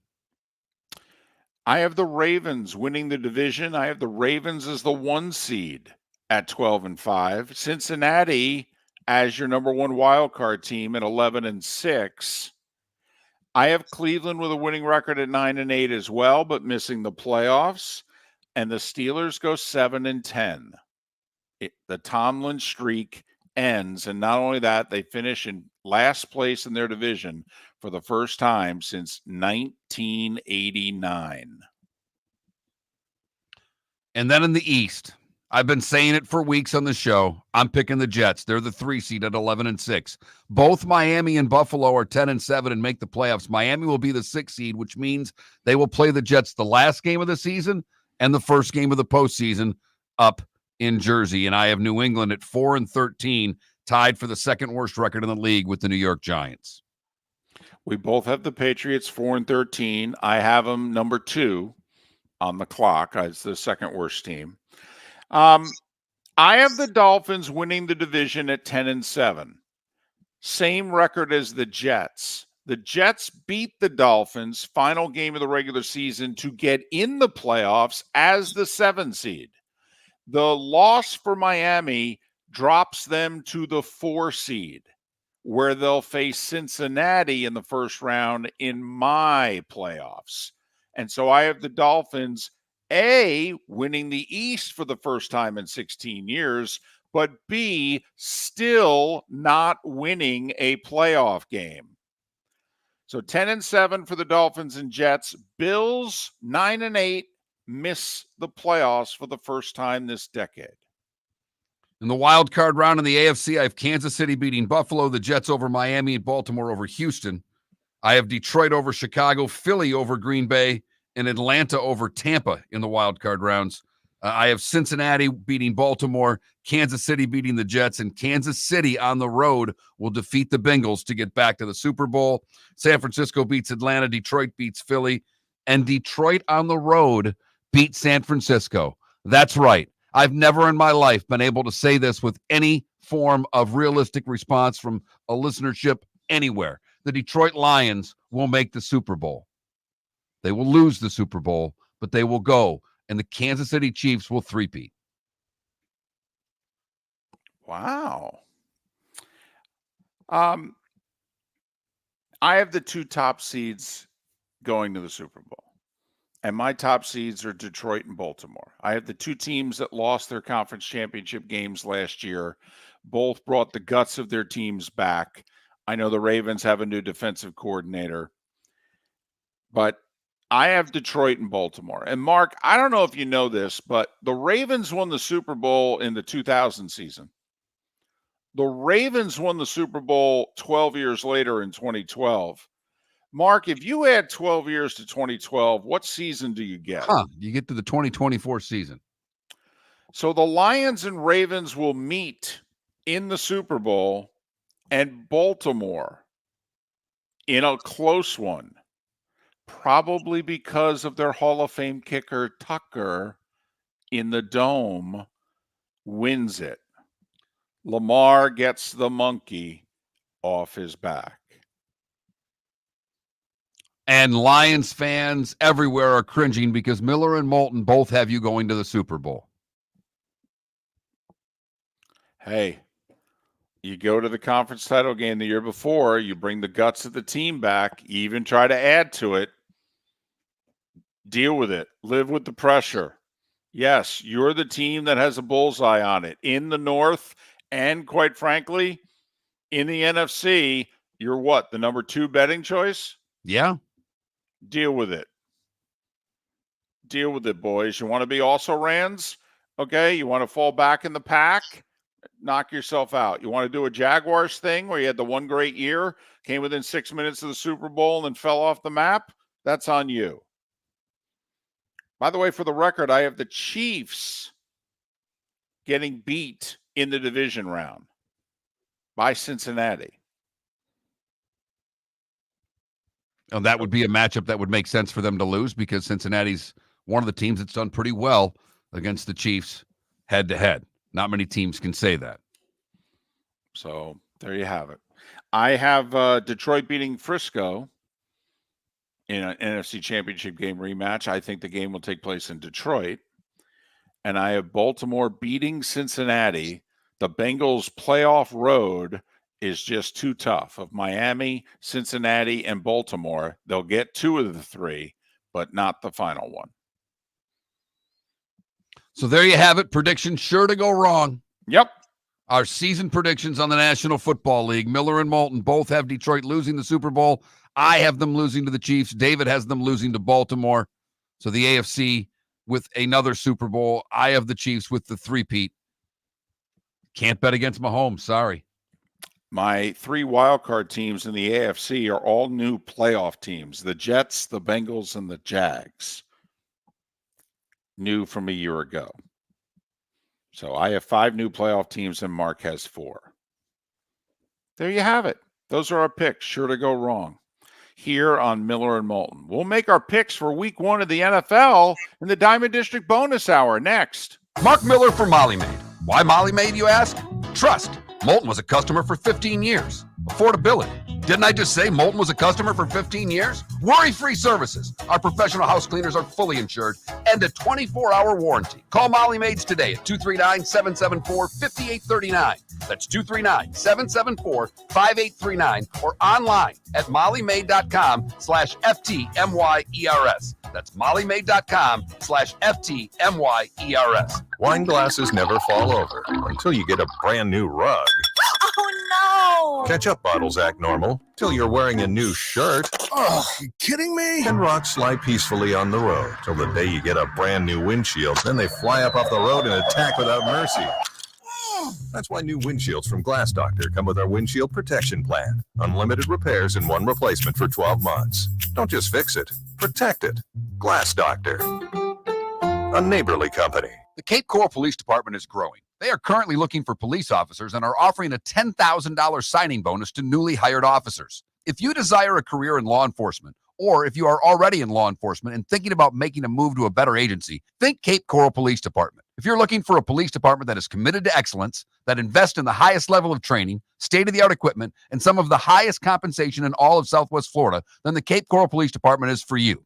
Visit capecops.com. That's capecops.com. Gentlemen, as your wife mentioned getting new flooring, but you don't want to go through the hassle, well, go see the Floor Meisters in Naples next to Costco. They understand your time and money are important, so they'll make it as painless as possible. With a huge in-stock selection of carpet and Cortec, they can get you the floor your wife's been asking for. They carry wood, vinyl, carpet, and tile. If you do it yourself, no problem. They can handle that as well. So go see TJ at the Floor Meisters and tell them, just keeping it real. Do you have a sleep problem but don't want to wear a CPAP mask? This is Mark Miller for Sleep Treatment Direct. The mask wasn't working for me and I didn't think I had an alternative. I do. We all do. They have such simple alternatives with greater success than the mask. Visit sleeptreatmentdirect.com. That's sleeptreatmentdirect.com. And if you are like me and your CPAP machine isn't working for you, it's time for a change. Call 239-444-1741. That's 239-444-1741. Sleep Treatment Direct. Sleep safe and sound. Visit Jason and Todd at the Diamond District. When you enter the Diamond District, you will quickly discover what makes Jason and Todd so unique to Southwest Florida. Within the walls of the Diamond District, you'll find many of America's top jewelry designers who have chosen the Diamond District as their authorized representative in Southwest Florida. Takori, Fana, A. Jaffe, Veragio, Christopher Designs, Shy Creations, Henri Dossi, all names synonymous with excellence and all proudly showcased at the Diamond District. This is Miller and Moulton.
Thank goodness I'm not doing the show from home because I've been getting emails like 3 days this week that they're having problems with my Comcast internet. My Really? business account, yeah. Wow.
Yeah, Realtor Clark, a very different offense in the last 2 years.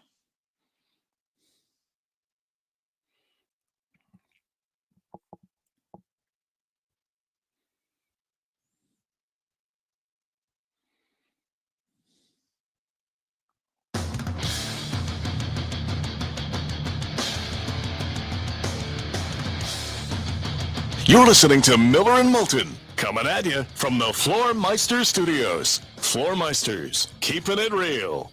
And now, here's Mark Miller and David Moulton. Already been a heck of a Miller and Moulton on this Football Friday. Football Friday. Lee Sterling and Danny Weurffel joined us in hour 2 of the show. Pat Kirwan for 2 segments last hour. We made our picks against the number in the 7 o'clock Eastern hour. We made our season-long NFL picks last hour.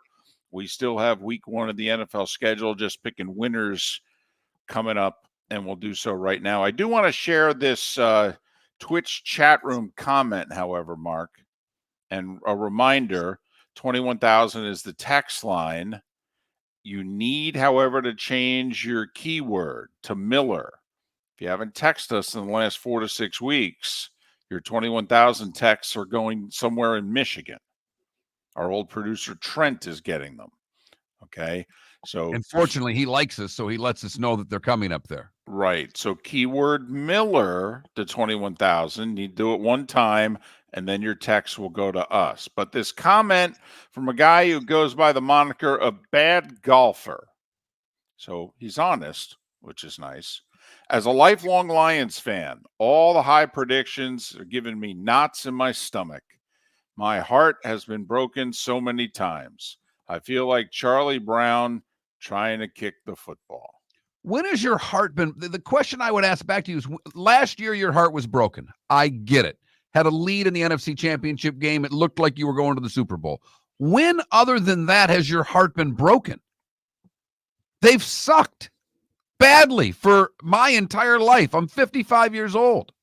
There's a reason that I don't have the Lions gene. It was hard enough rooting for Sparty on Saturday, but then to turn around and have to root for the Lions on Sunday, that was too painful as a child. I had to find other NFL teams to root for.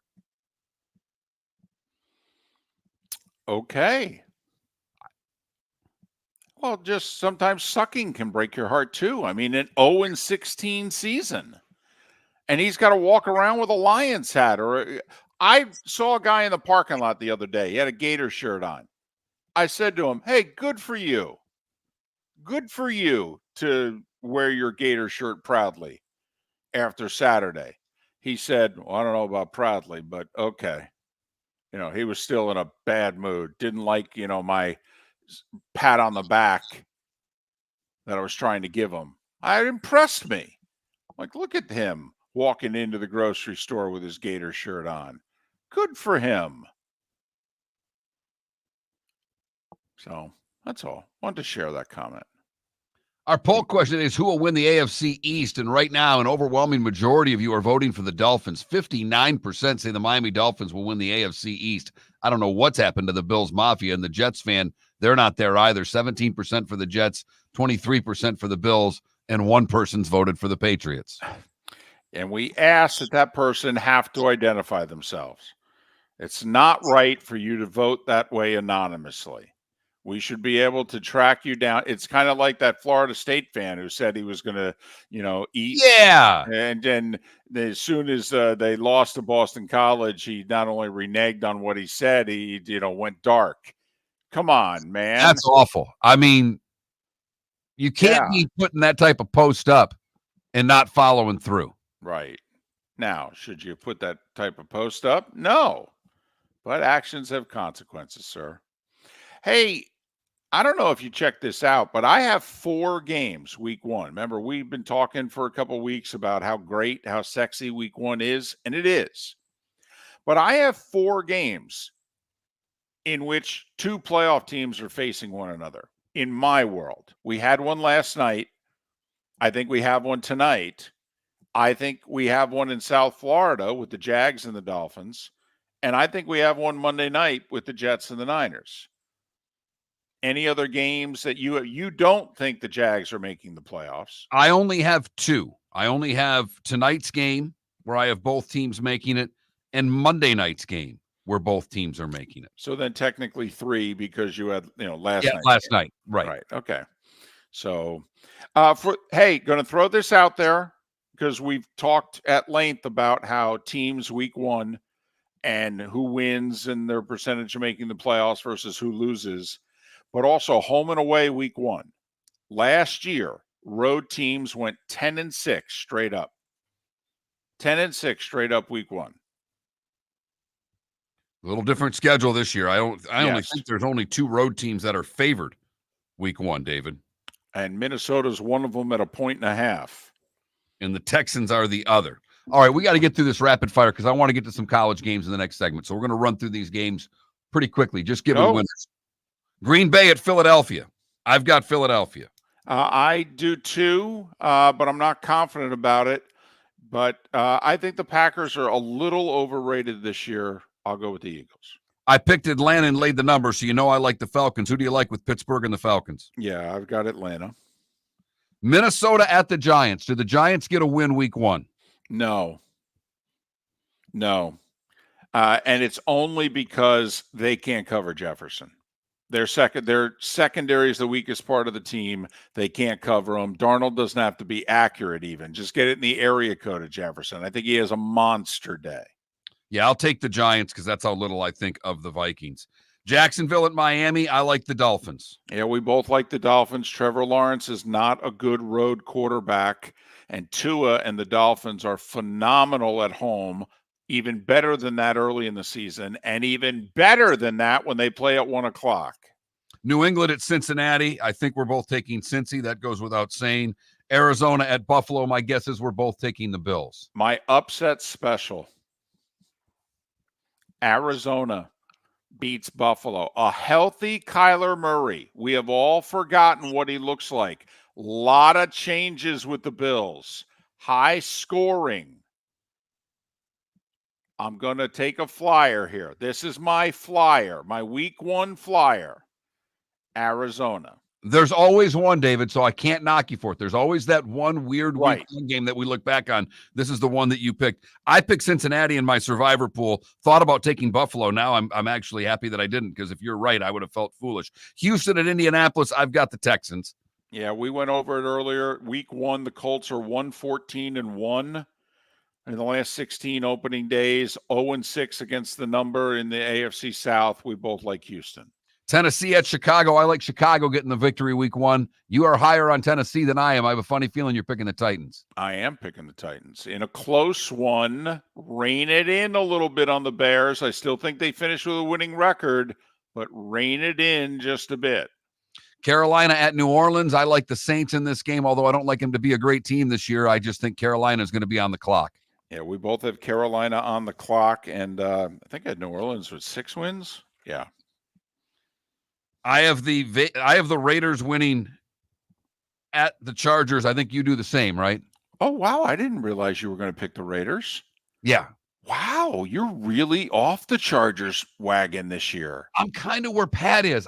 That roster is very depleted. I don't think it's going to happen right away with the Chargers. It's not that he can't coach. It's not that they won't win games. I just don't like the roster right now, David. I'm with you. I am. I'm with you. I do think the loss of Jacobs comes back to haunt the Raiders, though. Not this week, but in the season. Denver at Seattle. I'll take the Seahawks. I will as well. I have Seattle as a playoff team. And, let me tell you, it would be very impressive with the Broncos, the roster a little depleted from last year, for Bo Nix to go up there and win week 1. Seahawks had been great at home week 1 until last year, Mark, when the Rams went in there and shellacked them. So we'll see if they can be dominant again week 1 at home. Washington at Tampa Bay. We both love the Washington quarterback. I just don't love him week 1 against Todd Bowles. Give me the Bucks. Also, he's got McLaurin, and I don't know who else that the Bucks really have to worry about from a weapons standpoint. It's why the whole Ayuk thing, to me, was very tantalizing for Washington. Yes, I like Tampa. We both have them as a playoff team. And we both picked Cleveland laying the number, so we're taking Cleveland straight up against Dallas, which means that leaves us with the Rams at Detroit. I took the Lions, laid the points, and I'm picking them straight up. Yeah, I actually should have taken Detroit and laid the points. Didn't have the guts. It wasn't one of my 3 picks. But yes, we both like Detroit. Hell, I am going to the Super Bowl. We both do. And the Jets at San Francisco on Monday night. I was hemming and hawing about taking the Jets all week long. But when everybody got signed, I think that's a sign that the Niners will take care of business on Monday night. Give me San Francisco. I think the Jets start 4-1. I just think this is the one. I expect a really good game, though. I do. I thought Pat, little tidbit he threw at us, one vulnerability of the Jets last year, and I don't know that they've shored it up. Defensively, you could run the ball in between the tackles. Nobody runs the ball more than the Niners. Now, McCaffrey's not 100%. He was even limited in practice yesterday.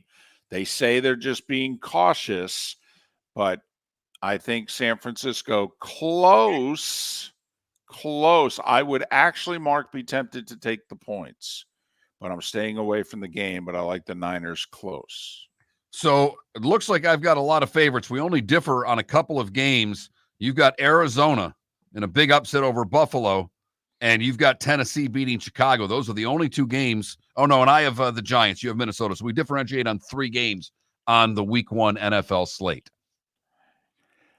Well, and if you count Philly as a, quote, home team, then I have 11 home teams winning this week because we both took the Chiefs last night and we got that right, because in the games that we just forecasted here, I picked 10 home teams and 5 road teams, and I think you took even fewer road teams.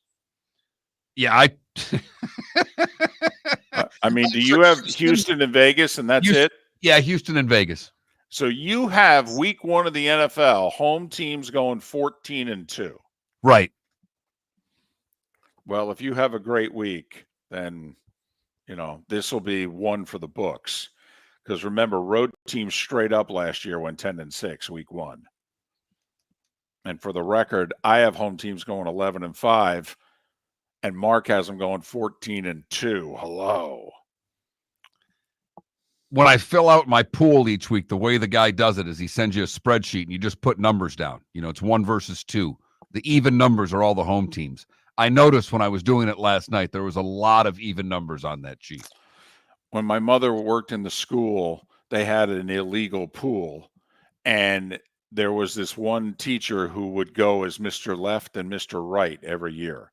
And so each week he would circle the left side, that was Mr. Left, and then the next week he would circle the right side, Mr. Right. He finished in the top 3 in the league most years. Glad we put a lot of thought into this thing. Maybe next week I'll have my cats do the picking for me. You can have your 10-year-old daughter. I mean, she probably has as much wisdom as we do. All right, we'll go through the college slate before the good, bad, and ugly in 25 minutes. Next. Cape Coral Police Department is growing. They are currently looking for police officers and are offering a $10,000 signing bonus to newly hired officers. If you desire a career in law enforcement, or if you are already in law enforcement and thinking about making a move to a better agency, think Cape Coral Police Department. If you're looking for a police department that is committed to excellence, that invests in the highest level of training, state-of-the-art equipment, and some of the highest compensation in all of Southwest Florida, then the Cape Coral Police Department is for you. Visit capecops.com. That's capecops.com. Honey, you want to come out? I haven't seen you since Glass Doctor installed our custom shower enclosure. No thanks. Well, you can't keep eating breakfast in the shower, and laminating your magazines is getting expensive. You remember we have guests coming over tonight, right? Oh, I'm sure they'd love to see the shower. It's our neighbors, and I highly doubt they want to be hanging out in our bathroom. The shower's so good, you'll never want to leave. Visit glassdoctor.com today and schedule an appointment online. Gentlemen, as your wife mentioned getting new flooring, but you don't want to go through the hassle, well, go see the Floor Meisters in Naples next to Costco. They understand your time and money are important, so they'll make it as painless as possible. With a huge in-stock selection of carpet and Cortec, they can get you the floor your wife's been asking for. They carry wood, vinyl, carpet, and tile. If you do it yourself, no problem. They can handle that as well. So go see TJ at the Floor Meisters and tell them, just keeping it real. Mark Miller for Molly Maid. Why Molly Maid, you ask? Trust. Moulton was a customer for 15 years. Affordability. Didn't I just say Moulton was a customer for 15 years? Worry-free services. Our professional house cleaners are fully insured and a 24-hour warranty. Call Molly Maids today at 239-774-5839. That's 239-774-5839 or online at mollymaid.com/FTMYERS. That's mollymaid.com/FTMYERS. This is Miller and Moulton.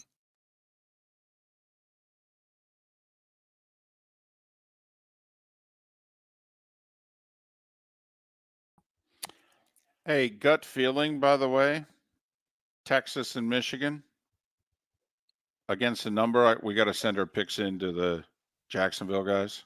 All right. There's 4 of the 6 we agree on. We're taking the Vols.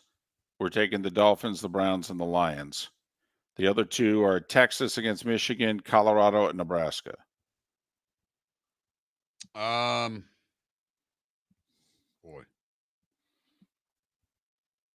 I got no problem going Colorado in the points. I'll let you call Texas, Michigan. I'd lay him. Really wish it was 7. But I just don't see Michigan scoring a lot. I know Michigan's defense is good, is really good. They got maybe one of the best corners in the country.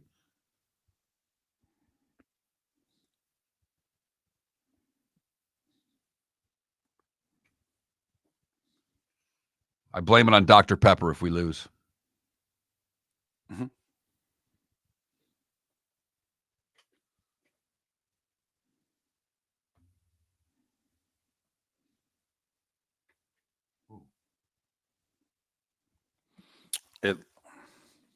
All right.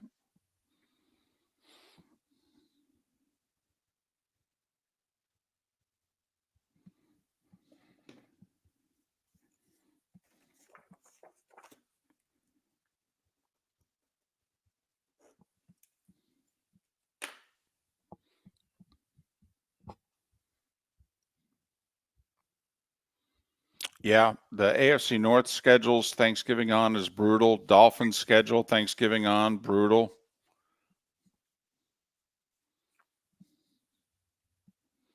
Tell you what, Jacksonville's schedule Thanksgiving on is very doable.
Adam, you think the Jags skill players are better than the team they're playing Sunday?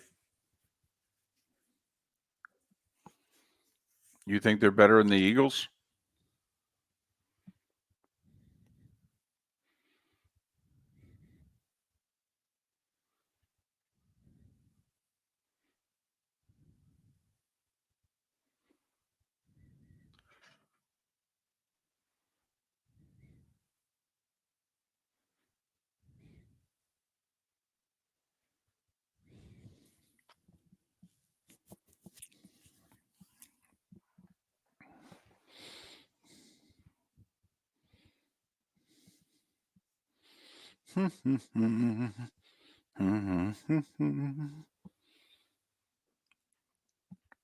Humming today, I see. Just humming right along. Just humming right along. Let's see. Flight on time or is it delayed? No, it's on time.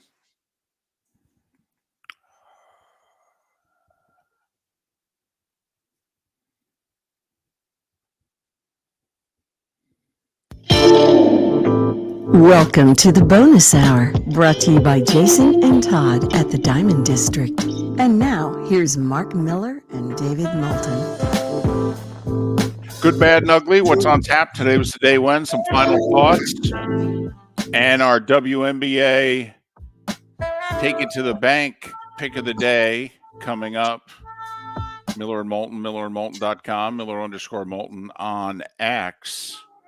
By the way, Ian O'Connor is going to join us Monday. You know, he just authored the Aaron Rodgers book. So we're going to talk to him on Monday about it. You know, Aaron Rodgers and the Jets playing Monday night. I don't know. I thought that'd be timely. You know, there was a cool scene. I've mentioned it a bunch of times. I'm about done with that Receivers show on Netflix. But when the Jets played the Raiders last year, Devontae Adams and Aaron Rodgers went out for dinner. And Devontae Adams had posted a picture on Instagram, so it's not anything that they let out of the bag on this. But basically, they talked to Devontae Adams, and they basically were in a room and spent 4 hours together. And you get the audio after the game. Rodgers comes up and gives him a hug, and Adams is like, man, I really needed that last night. That was so big. And it's just it's interesting to me the way Rodgers' teammates feel about him. Mm-hmm. I mean, they love him. Yeah. A lot of them do. You know, some in Green Bay didn't.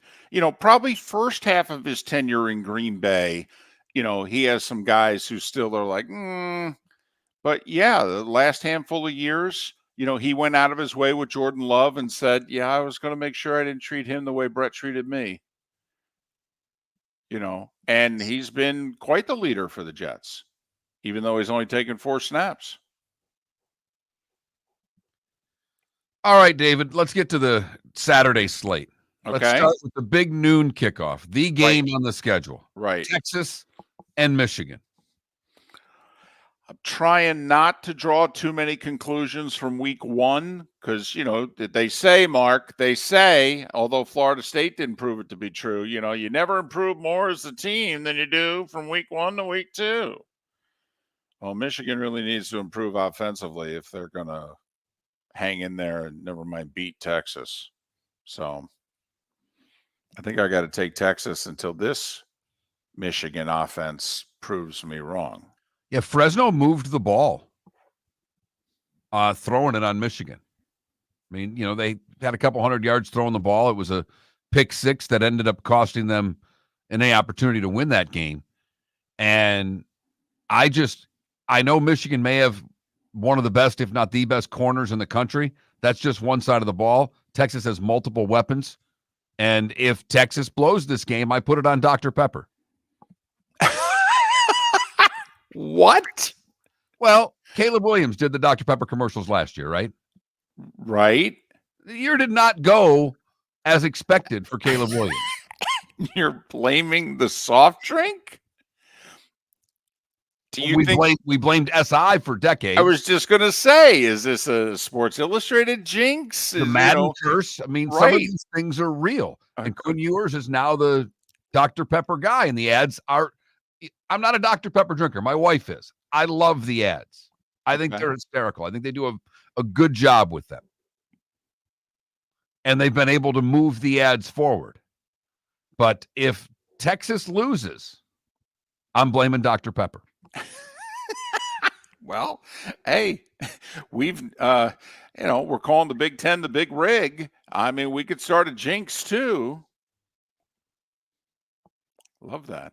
All right. What else you got? I have Nebraska winning close against Colorado. I do think it's high scoring. I wouldn't shock me if both teams are in the 30s, but I do have Nebraska. They lost 4 games by a field goal last year. That is the thing they have to change this year. I think Sanders is a better quarterback today. I actually think the kid from Nebraska 3 and 5 years from now will be the better quarterback. And I think Sanders is an NFL quarterback. I love the kid at Nebraska. I'm all in on Raiola. I think Nebraska wins a good, exciting game. I'm with you that I think Nebraska wins the game. I was very close to taking Nebraska in my picks. I got scared off listening to too much information the past 2 days of people that like Colorado and some of the matchups, and specifically Hunter on the outside of who's going to be able to stop him for Nebraska. But I like, if I were to play this game, I would take Nebraska and lay the points. I think you are right. There's going to be a lot of points in this game. Arkansas and Oklahoma State. Arkansas won like 70-0. Oklahoma State is one of the teams that many picked to the Big 12. They're at home. They're laying 7.5. I like Oklahoma State in this game. I actually like them to win and cover. A game that I didn't play, thought about it, but I like Oklahoma State a lot in this game. There are a lot of people that think that Pittman gets fired before Napier. And that's even if you think they're both getting fired this year. So I think it's a big game for Sam Pittman. I think they, at the very least, they have to look representative. I mean, they played Arkansas Pine Bluff in their first game. Right. So, tough to judge them. But, yeah, I like the Cowboys. The game you're doing, Iowa State and Iowa. I think Iowa's going to the playoffs, so I'm picking Iowa in this game. 35 is the over. 35.5 now is what I have the over-under of. Do you have the kahunas to play the under with that low of a number? Yes, I do, because 20-13 is an under. I think 17 of the last 21 games in this series have been unders, David. Well, also Iowa State on the road, they never win this game in Iowa City, number one. And number two, do you think they're going to score more than 17 points? No. Do you think they're going to score 17 points? No. No, I think to me, if they're going to win this game, they have to win it 14-13, 13-10, that sort of deal. I am not sold on McNamara as a quarterback. I'm not. I know he got injured early last year. I'm not. This is a top 10 defense in the country, probably top 5. Mark, because the game's in Iowa City, I'm going to take the Hawkeyes. I know last week I said Iowa State's going to win the game. I just don't have the guts to make the pick, to be honest. If I could get a hook, right now the line's 3, right? Right. If I could get Iowa State in 3.5, I'd actually take the points. The big game on ABC, the SEC on ABC, is South Carolina at Kentucky this week. Hell of a schedule the SEC's put out in week 2. That's the best they can do. Do you give the Gamecocks any shot in this game? I don't think they're as bad as people think they are this year, but I actually think Kentucky's a little better than people think they are this year. They're picked in the bottom third of the league, and I think Kentucky was going to win more games than Florida this year. I like Kentucky. And then the NC State-Tennessee game, I already picked Tennessee and laid the number. I think you agree with me on that pick. You didn't pick it, but you taking the Vols, aren't you? I am. I know Lee Sterling is picking NC State in an upset, and he really likes them with the 10. I think the Vols win a shootout. I do think NC State's quarterback is better than he showed the first 3 quarters last week, and they're better than the first 3 quarters against Western Carolina they showed last week. There's 2 other Power 4 games. I mean, I don't know if 14 people are going to watch them, but Mississippi State's at Arizona State, and Cal's at Auburn. Yeah. Big difference week 2 to week 1. Cal is 9-0 against the number away from home in these matchups against Power 5 conferences. It's a weird thing because they're not very good. Ooh, and I mean, it's a significant number in this game too. Right. The other one you missed is Kansas is a 4.5-point favorite at Illinois. That's a small number to me for a team that's ranked in the top 20. The Fighting Bielemas. This is a big game for them. Circled, hosting a nationally ranked team. If Kansas is what they're supposed to be, they win and cover. Yes, I agree with that. I like their coach. I like their quarterback. I think they win the fourth quarter and they win and they slightly cover. Yeah, I like the Illini at home for some reason. Ooh, I In like an it. upset. I like it. Big Ten trying to rack up those non-conference wins. That's big for the Big 12. They need to win that game as a conference. Good, bad, and ugly. What's on tap? Today was the day when in our WNBA lock. Hey there, Miller and Moulton with a big announcement. Our show is enjoying the best ratings we've ever had in the mornings, yet we are in real danger of going out of business.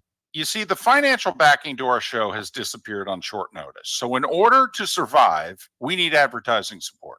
If you own a business that wants to reach men 25-54 or 35-64, we are the second best show in the market. And if you want to reach the show that people listen to the longest, then Miller and Moulton is the answer. We have made a lot of businesses, a lot of money since 2006, but now we need you to advertise directly with us. If you advertise directly with Miller and Moulton, the money goes to Miller and Moulton.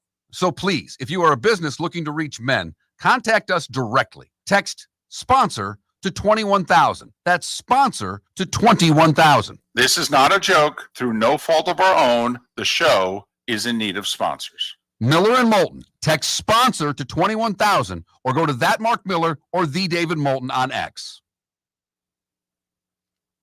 Do you have a sleep problem but don't want to wear a CPAP mask? This is Mark Miller for Sleep Treatment Direct. The mask wasn't working for me and I didn't think I had an alternative. I do. We all do. They have such simple alternatives with greater success than the mask. Visit sleeptreatmentdirect.com.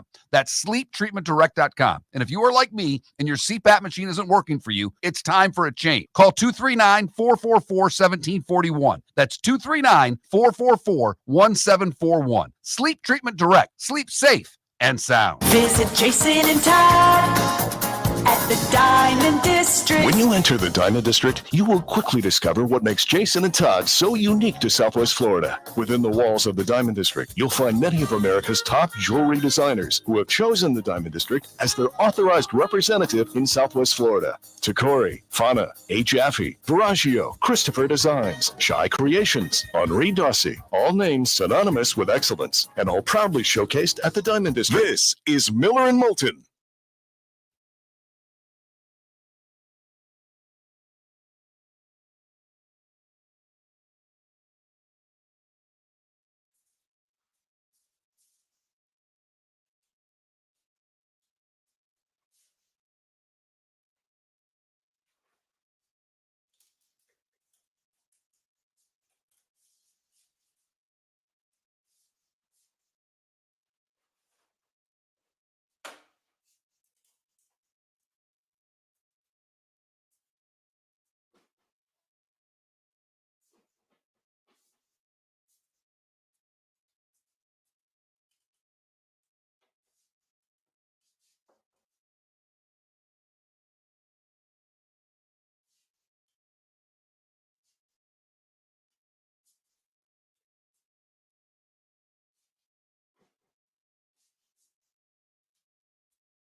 Peacock, can't you? Doesn't Peacock show it tomorrow morning or no?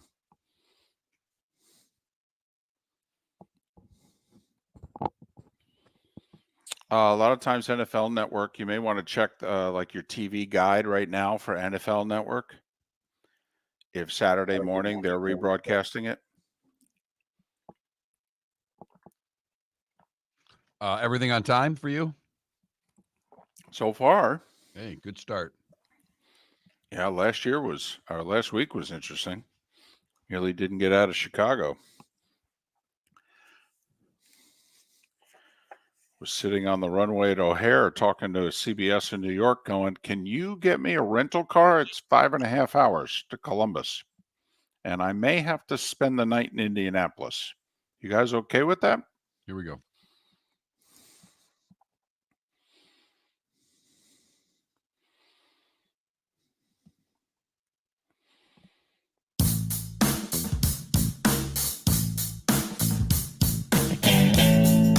Welcome back to Miller and Moulton. Text the guys what's in your mind at 21,000. That's 21000. And now, here's David Moulton. That's right. It's what's in your mind, not what's on your mind. You know what's on your mind? A hat. Your hair. In many a cases. hoodie. No, it's what's in your mind. Tell us what you're thinking. We're changing the vernacular of a nation. Right. We tried with Twix. We tried to combine Twitter and X and call it Twix. You guys are still stuck on the candy bar. You won't do it. Okay, fine. Very underrated candy bar, by the way. I think. Underrated? I think so. Really? Yeah. I think it's good. Oh, I think it's delicious. Don't get me Oh. wrong. I think it's a great candy bar. I don't know if it's underrated. They do a lot of commercials. There's a lot of advertising. Like a 100 grand bar is the most underrated candy bar on the planet. So you think if we were to ask 100 people and say on a scale of 1 to 10, rate a Twix, you think it would be rated an 7.5, 8 or higher? It better be. Oh, I'm just saying. I don't know. You know what's overrated? A Hershey's milk chocolate bar. Wow. It's fine. It's just chocolate. There's no nougat. No caramel. There's no Rice Krispies, damn it. No, there's nothing. It's just a little rectangular chocolate. Chocolate. I get chocolate with all the others too. Yeah. I mean, you need a marshmallow and a graham cracker to make it complete. Is it really a great candy bar? Wow, look at you. Look at you. By the way, people backing you up about the 100 gram bar. I don't know if they're doing it on the text line. They're doing it in the Twitch chat room. Look at you. We may not know our football picks, but we know our candy bars. That's Miller. It's another slogan for the T-shirt of Miller and Moulton. I'll tell you what, I was craving chocolate last night. It was so bad that I had the Hershey syrup over a couple of strawberries just to give you a little chocolate fix last night. It was delicious, by the way. I went through a third quarter of that game. I was tired, and there was only one thing that was going to keep me up. It was standing up, and when I stand up, I start working my way to the refrigerator or the pantry, and I worked my way to both last night, and I loved every part of it. Everybody was asleep. There was no guilt that could be thrown my way. Just football and just football munchies. It was great. That's fantastic. It's that time again, nearing the end, but not quite there yet. Here's Mark Miller with Today Was the Day When. We start in 1901. President McKinley was shot. Didn't work out very well for President McKinley.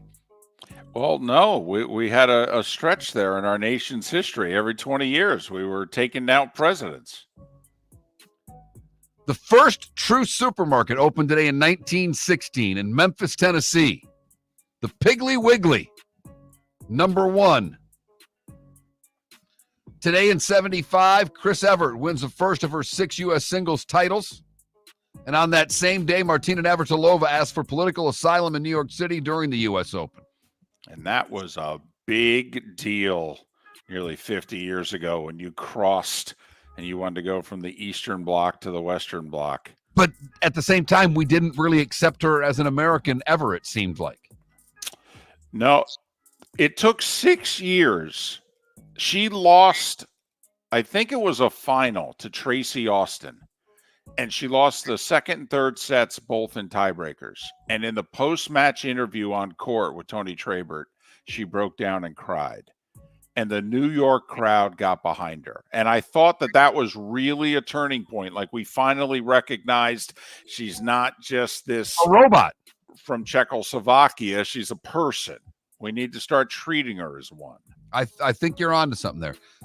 You mentioned this yesterday when I talked about John and Yoko showing up at the telethon.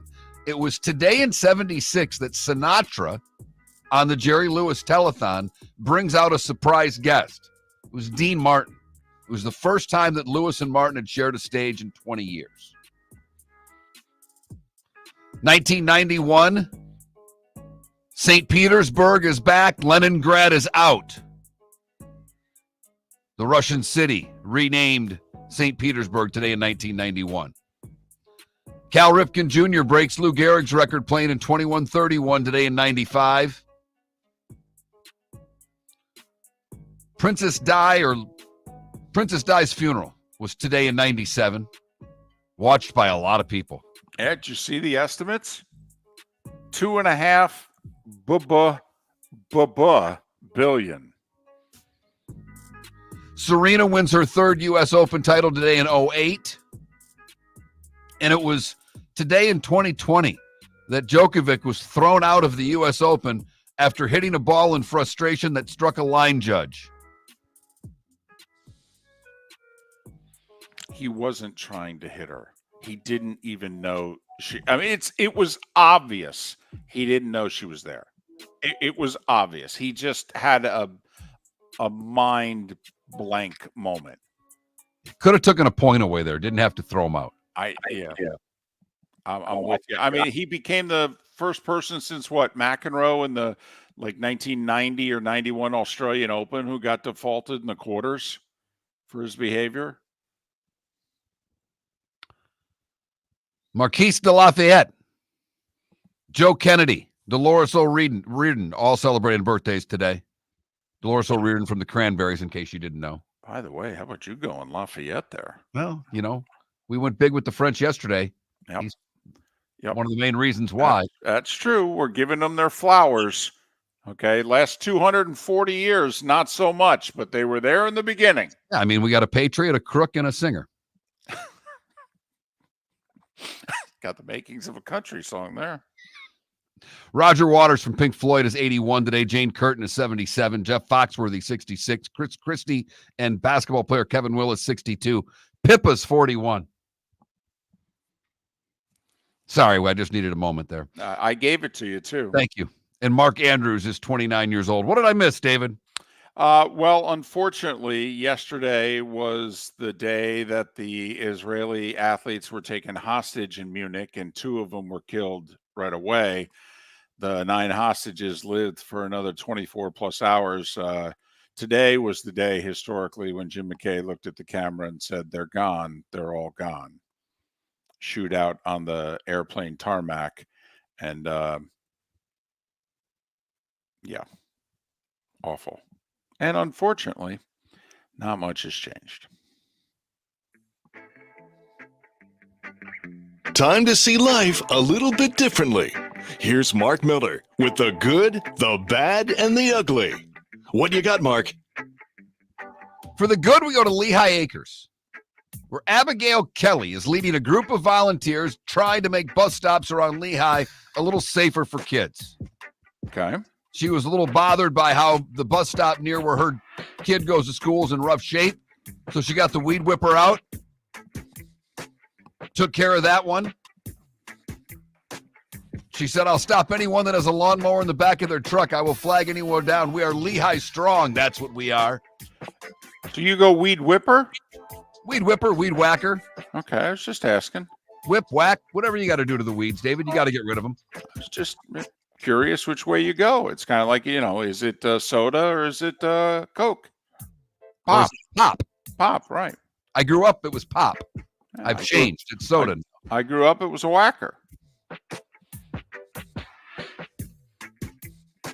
For the bad, we go to Massachusetts, where In East Bridgewater, a police officer came across an unusual scene, a woman on a horseback chasing after a loose cow.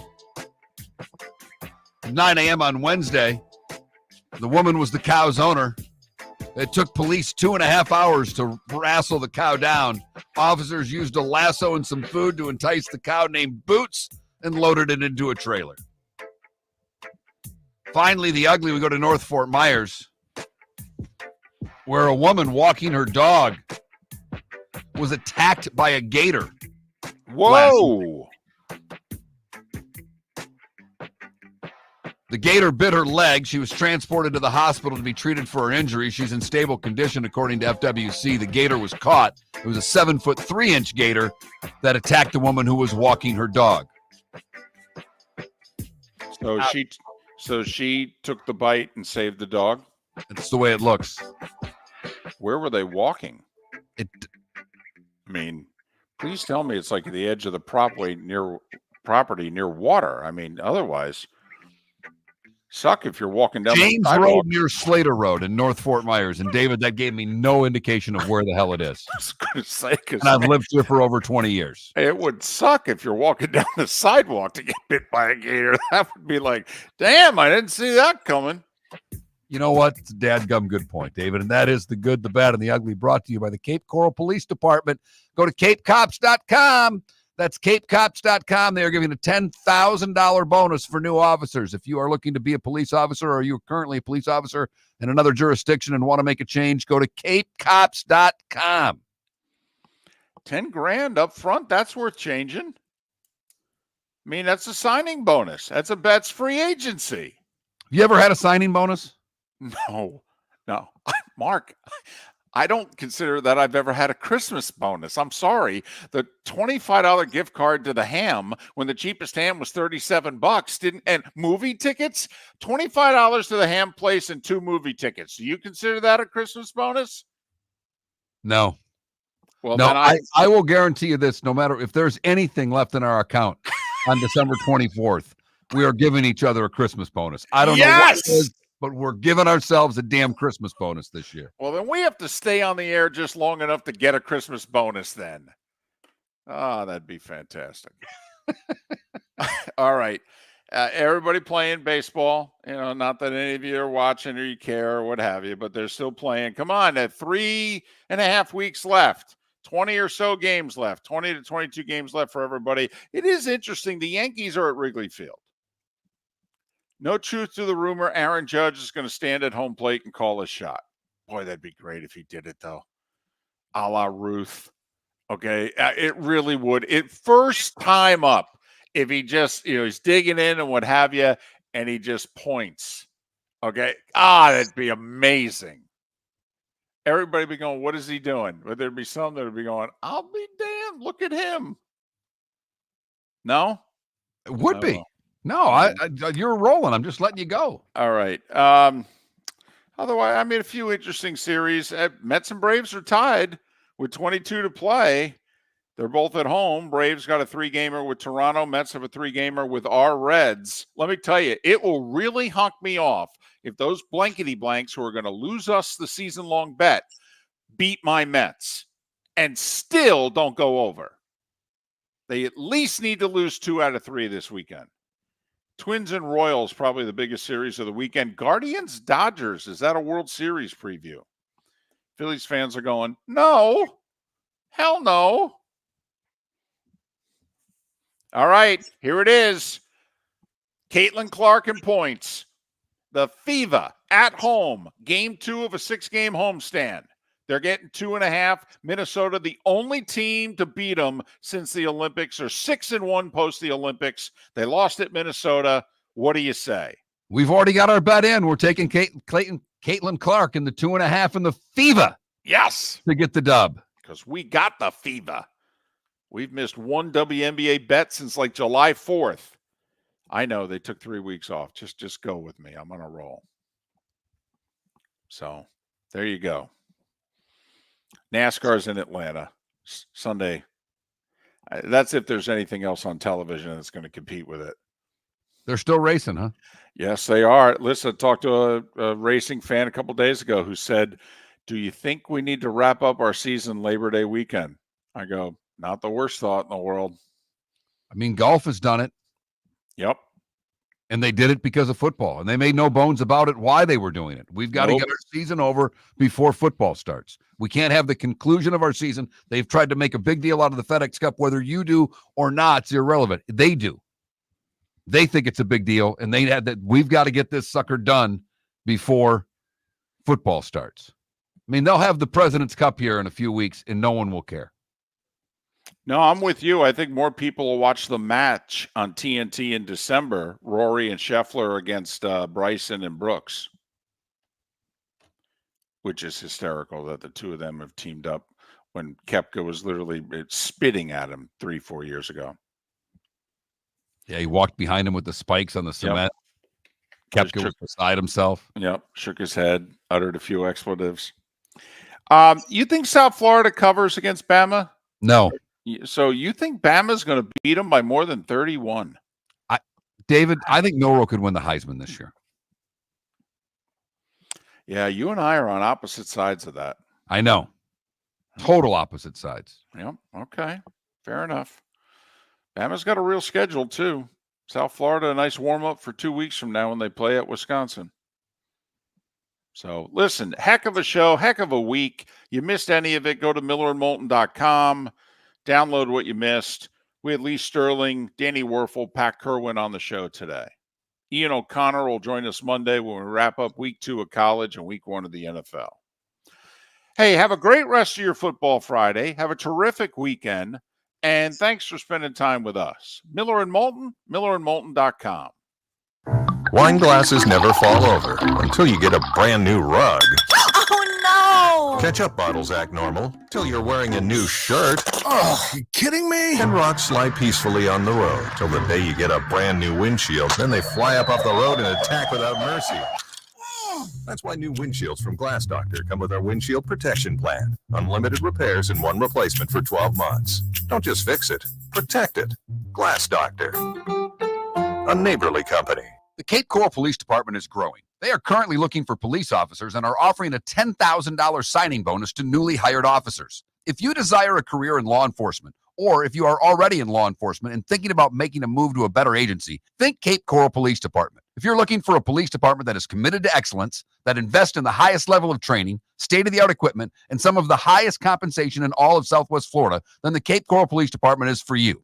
Visit capecops.com. That's capecops.com. Gentlemen, as your wife mentioned getting new flooring, but you don't want to go through the hassle, well, go see the Floormeisters in Naples next to Costco. They understand your time and money are important, so they'll make it as painless as possible. With a huge in-stock selection of carpet and Cortec, they can get you the floor your wife's been asking for. They carry wood, vinyl, carpet, and tile. If you do it yourself, no problem. They can handle that as well. So go see TJ at the Floormeisters and tell them, just keeping it real. Do you have a sleep problem but don't want to wear a CPAP mask? This is Mark Miller for Sleep Treatment Direct. The mask wasn't working for me, and I didn't think I had an alternative. I do. We all do. They have such simple alternatives with greater success than the mask. Visit sleeptreatmentdirect.com. That's sleeptreatmentdirect.com. And if you are like me and your CPAP machine isn't working for you, it's time for a change. Call 239-444-1741. That's 239-444-1741. Sleep Treatment Direct. Sleep safe and sound. Visit Jason and Todd at the Diamond District. A natural diamond is the oldest artifact you will ever touch, and each is one of a kind. Jason and Todd at the Diamond District would like to meet you personally and share their love of natural diamonds and the positive impact of purchasing a natural diamond. We promise that in our vault sits the largest selection of GIA-certified natural diamonds at the most competitive prices in the world. Jason and Todd look forward to shaking your hand and welcoming you to their Diamond District family. Mark Miller for Molly Maid. Why Molly Maid, you ask? Trust. Moulton was a customer for 15 years. Affordability. Didn't I just say Moulton was a customer for 15 years? Worry-free services. Our professional house cleaners are fully insured and a 24-hour warranty. Call Molly Maids today at 239-774-5839. That's 239-774-5839 or online at mollymaid.com/FTMYERS. That's mollymaid.com/FTMYERS. This is Miller and Moulton.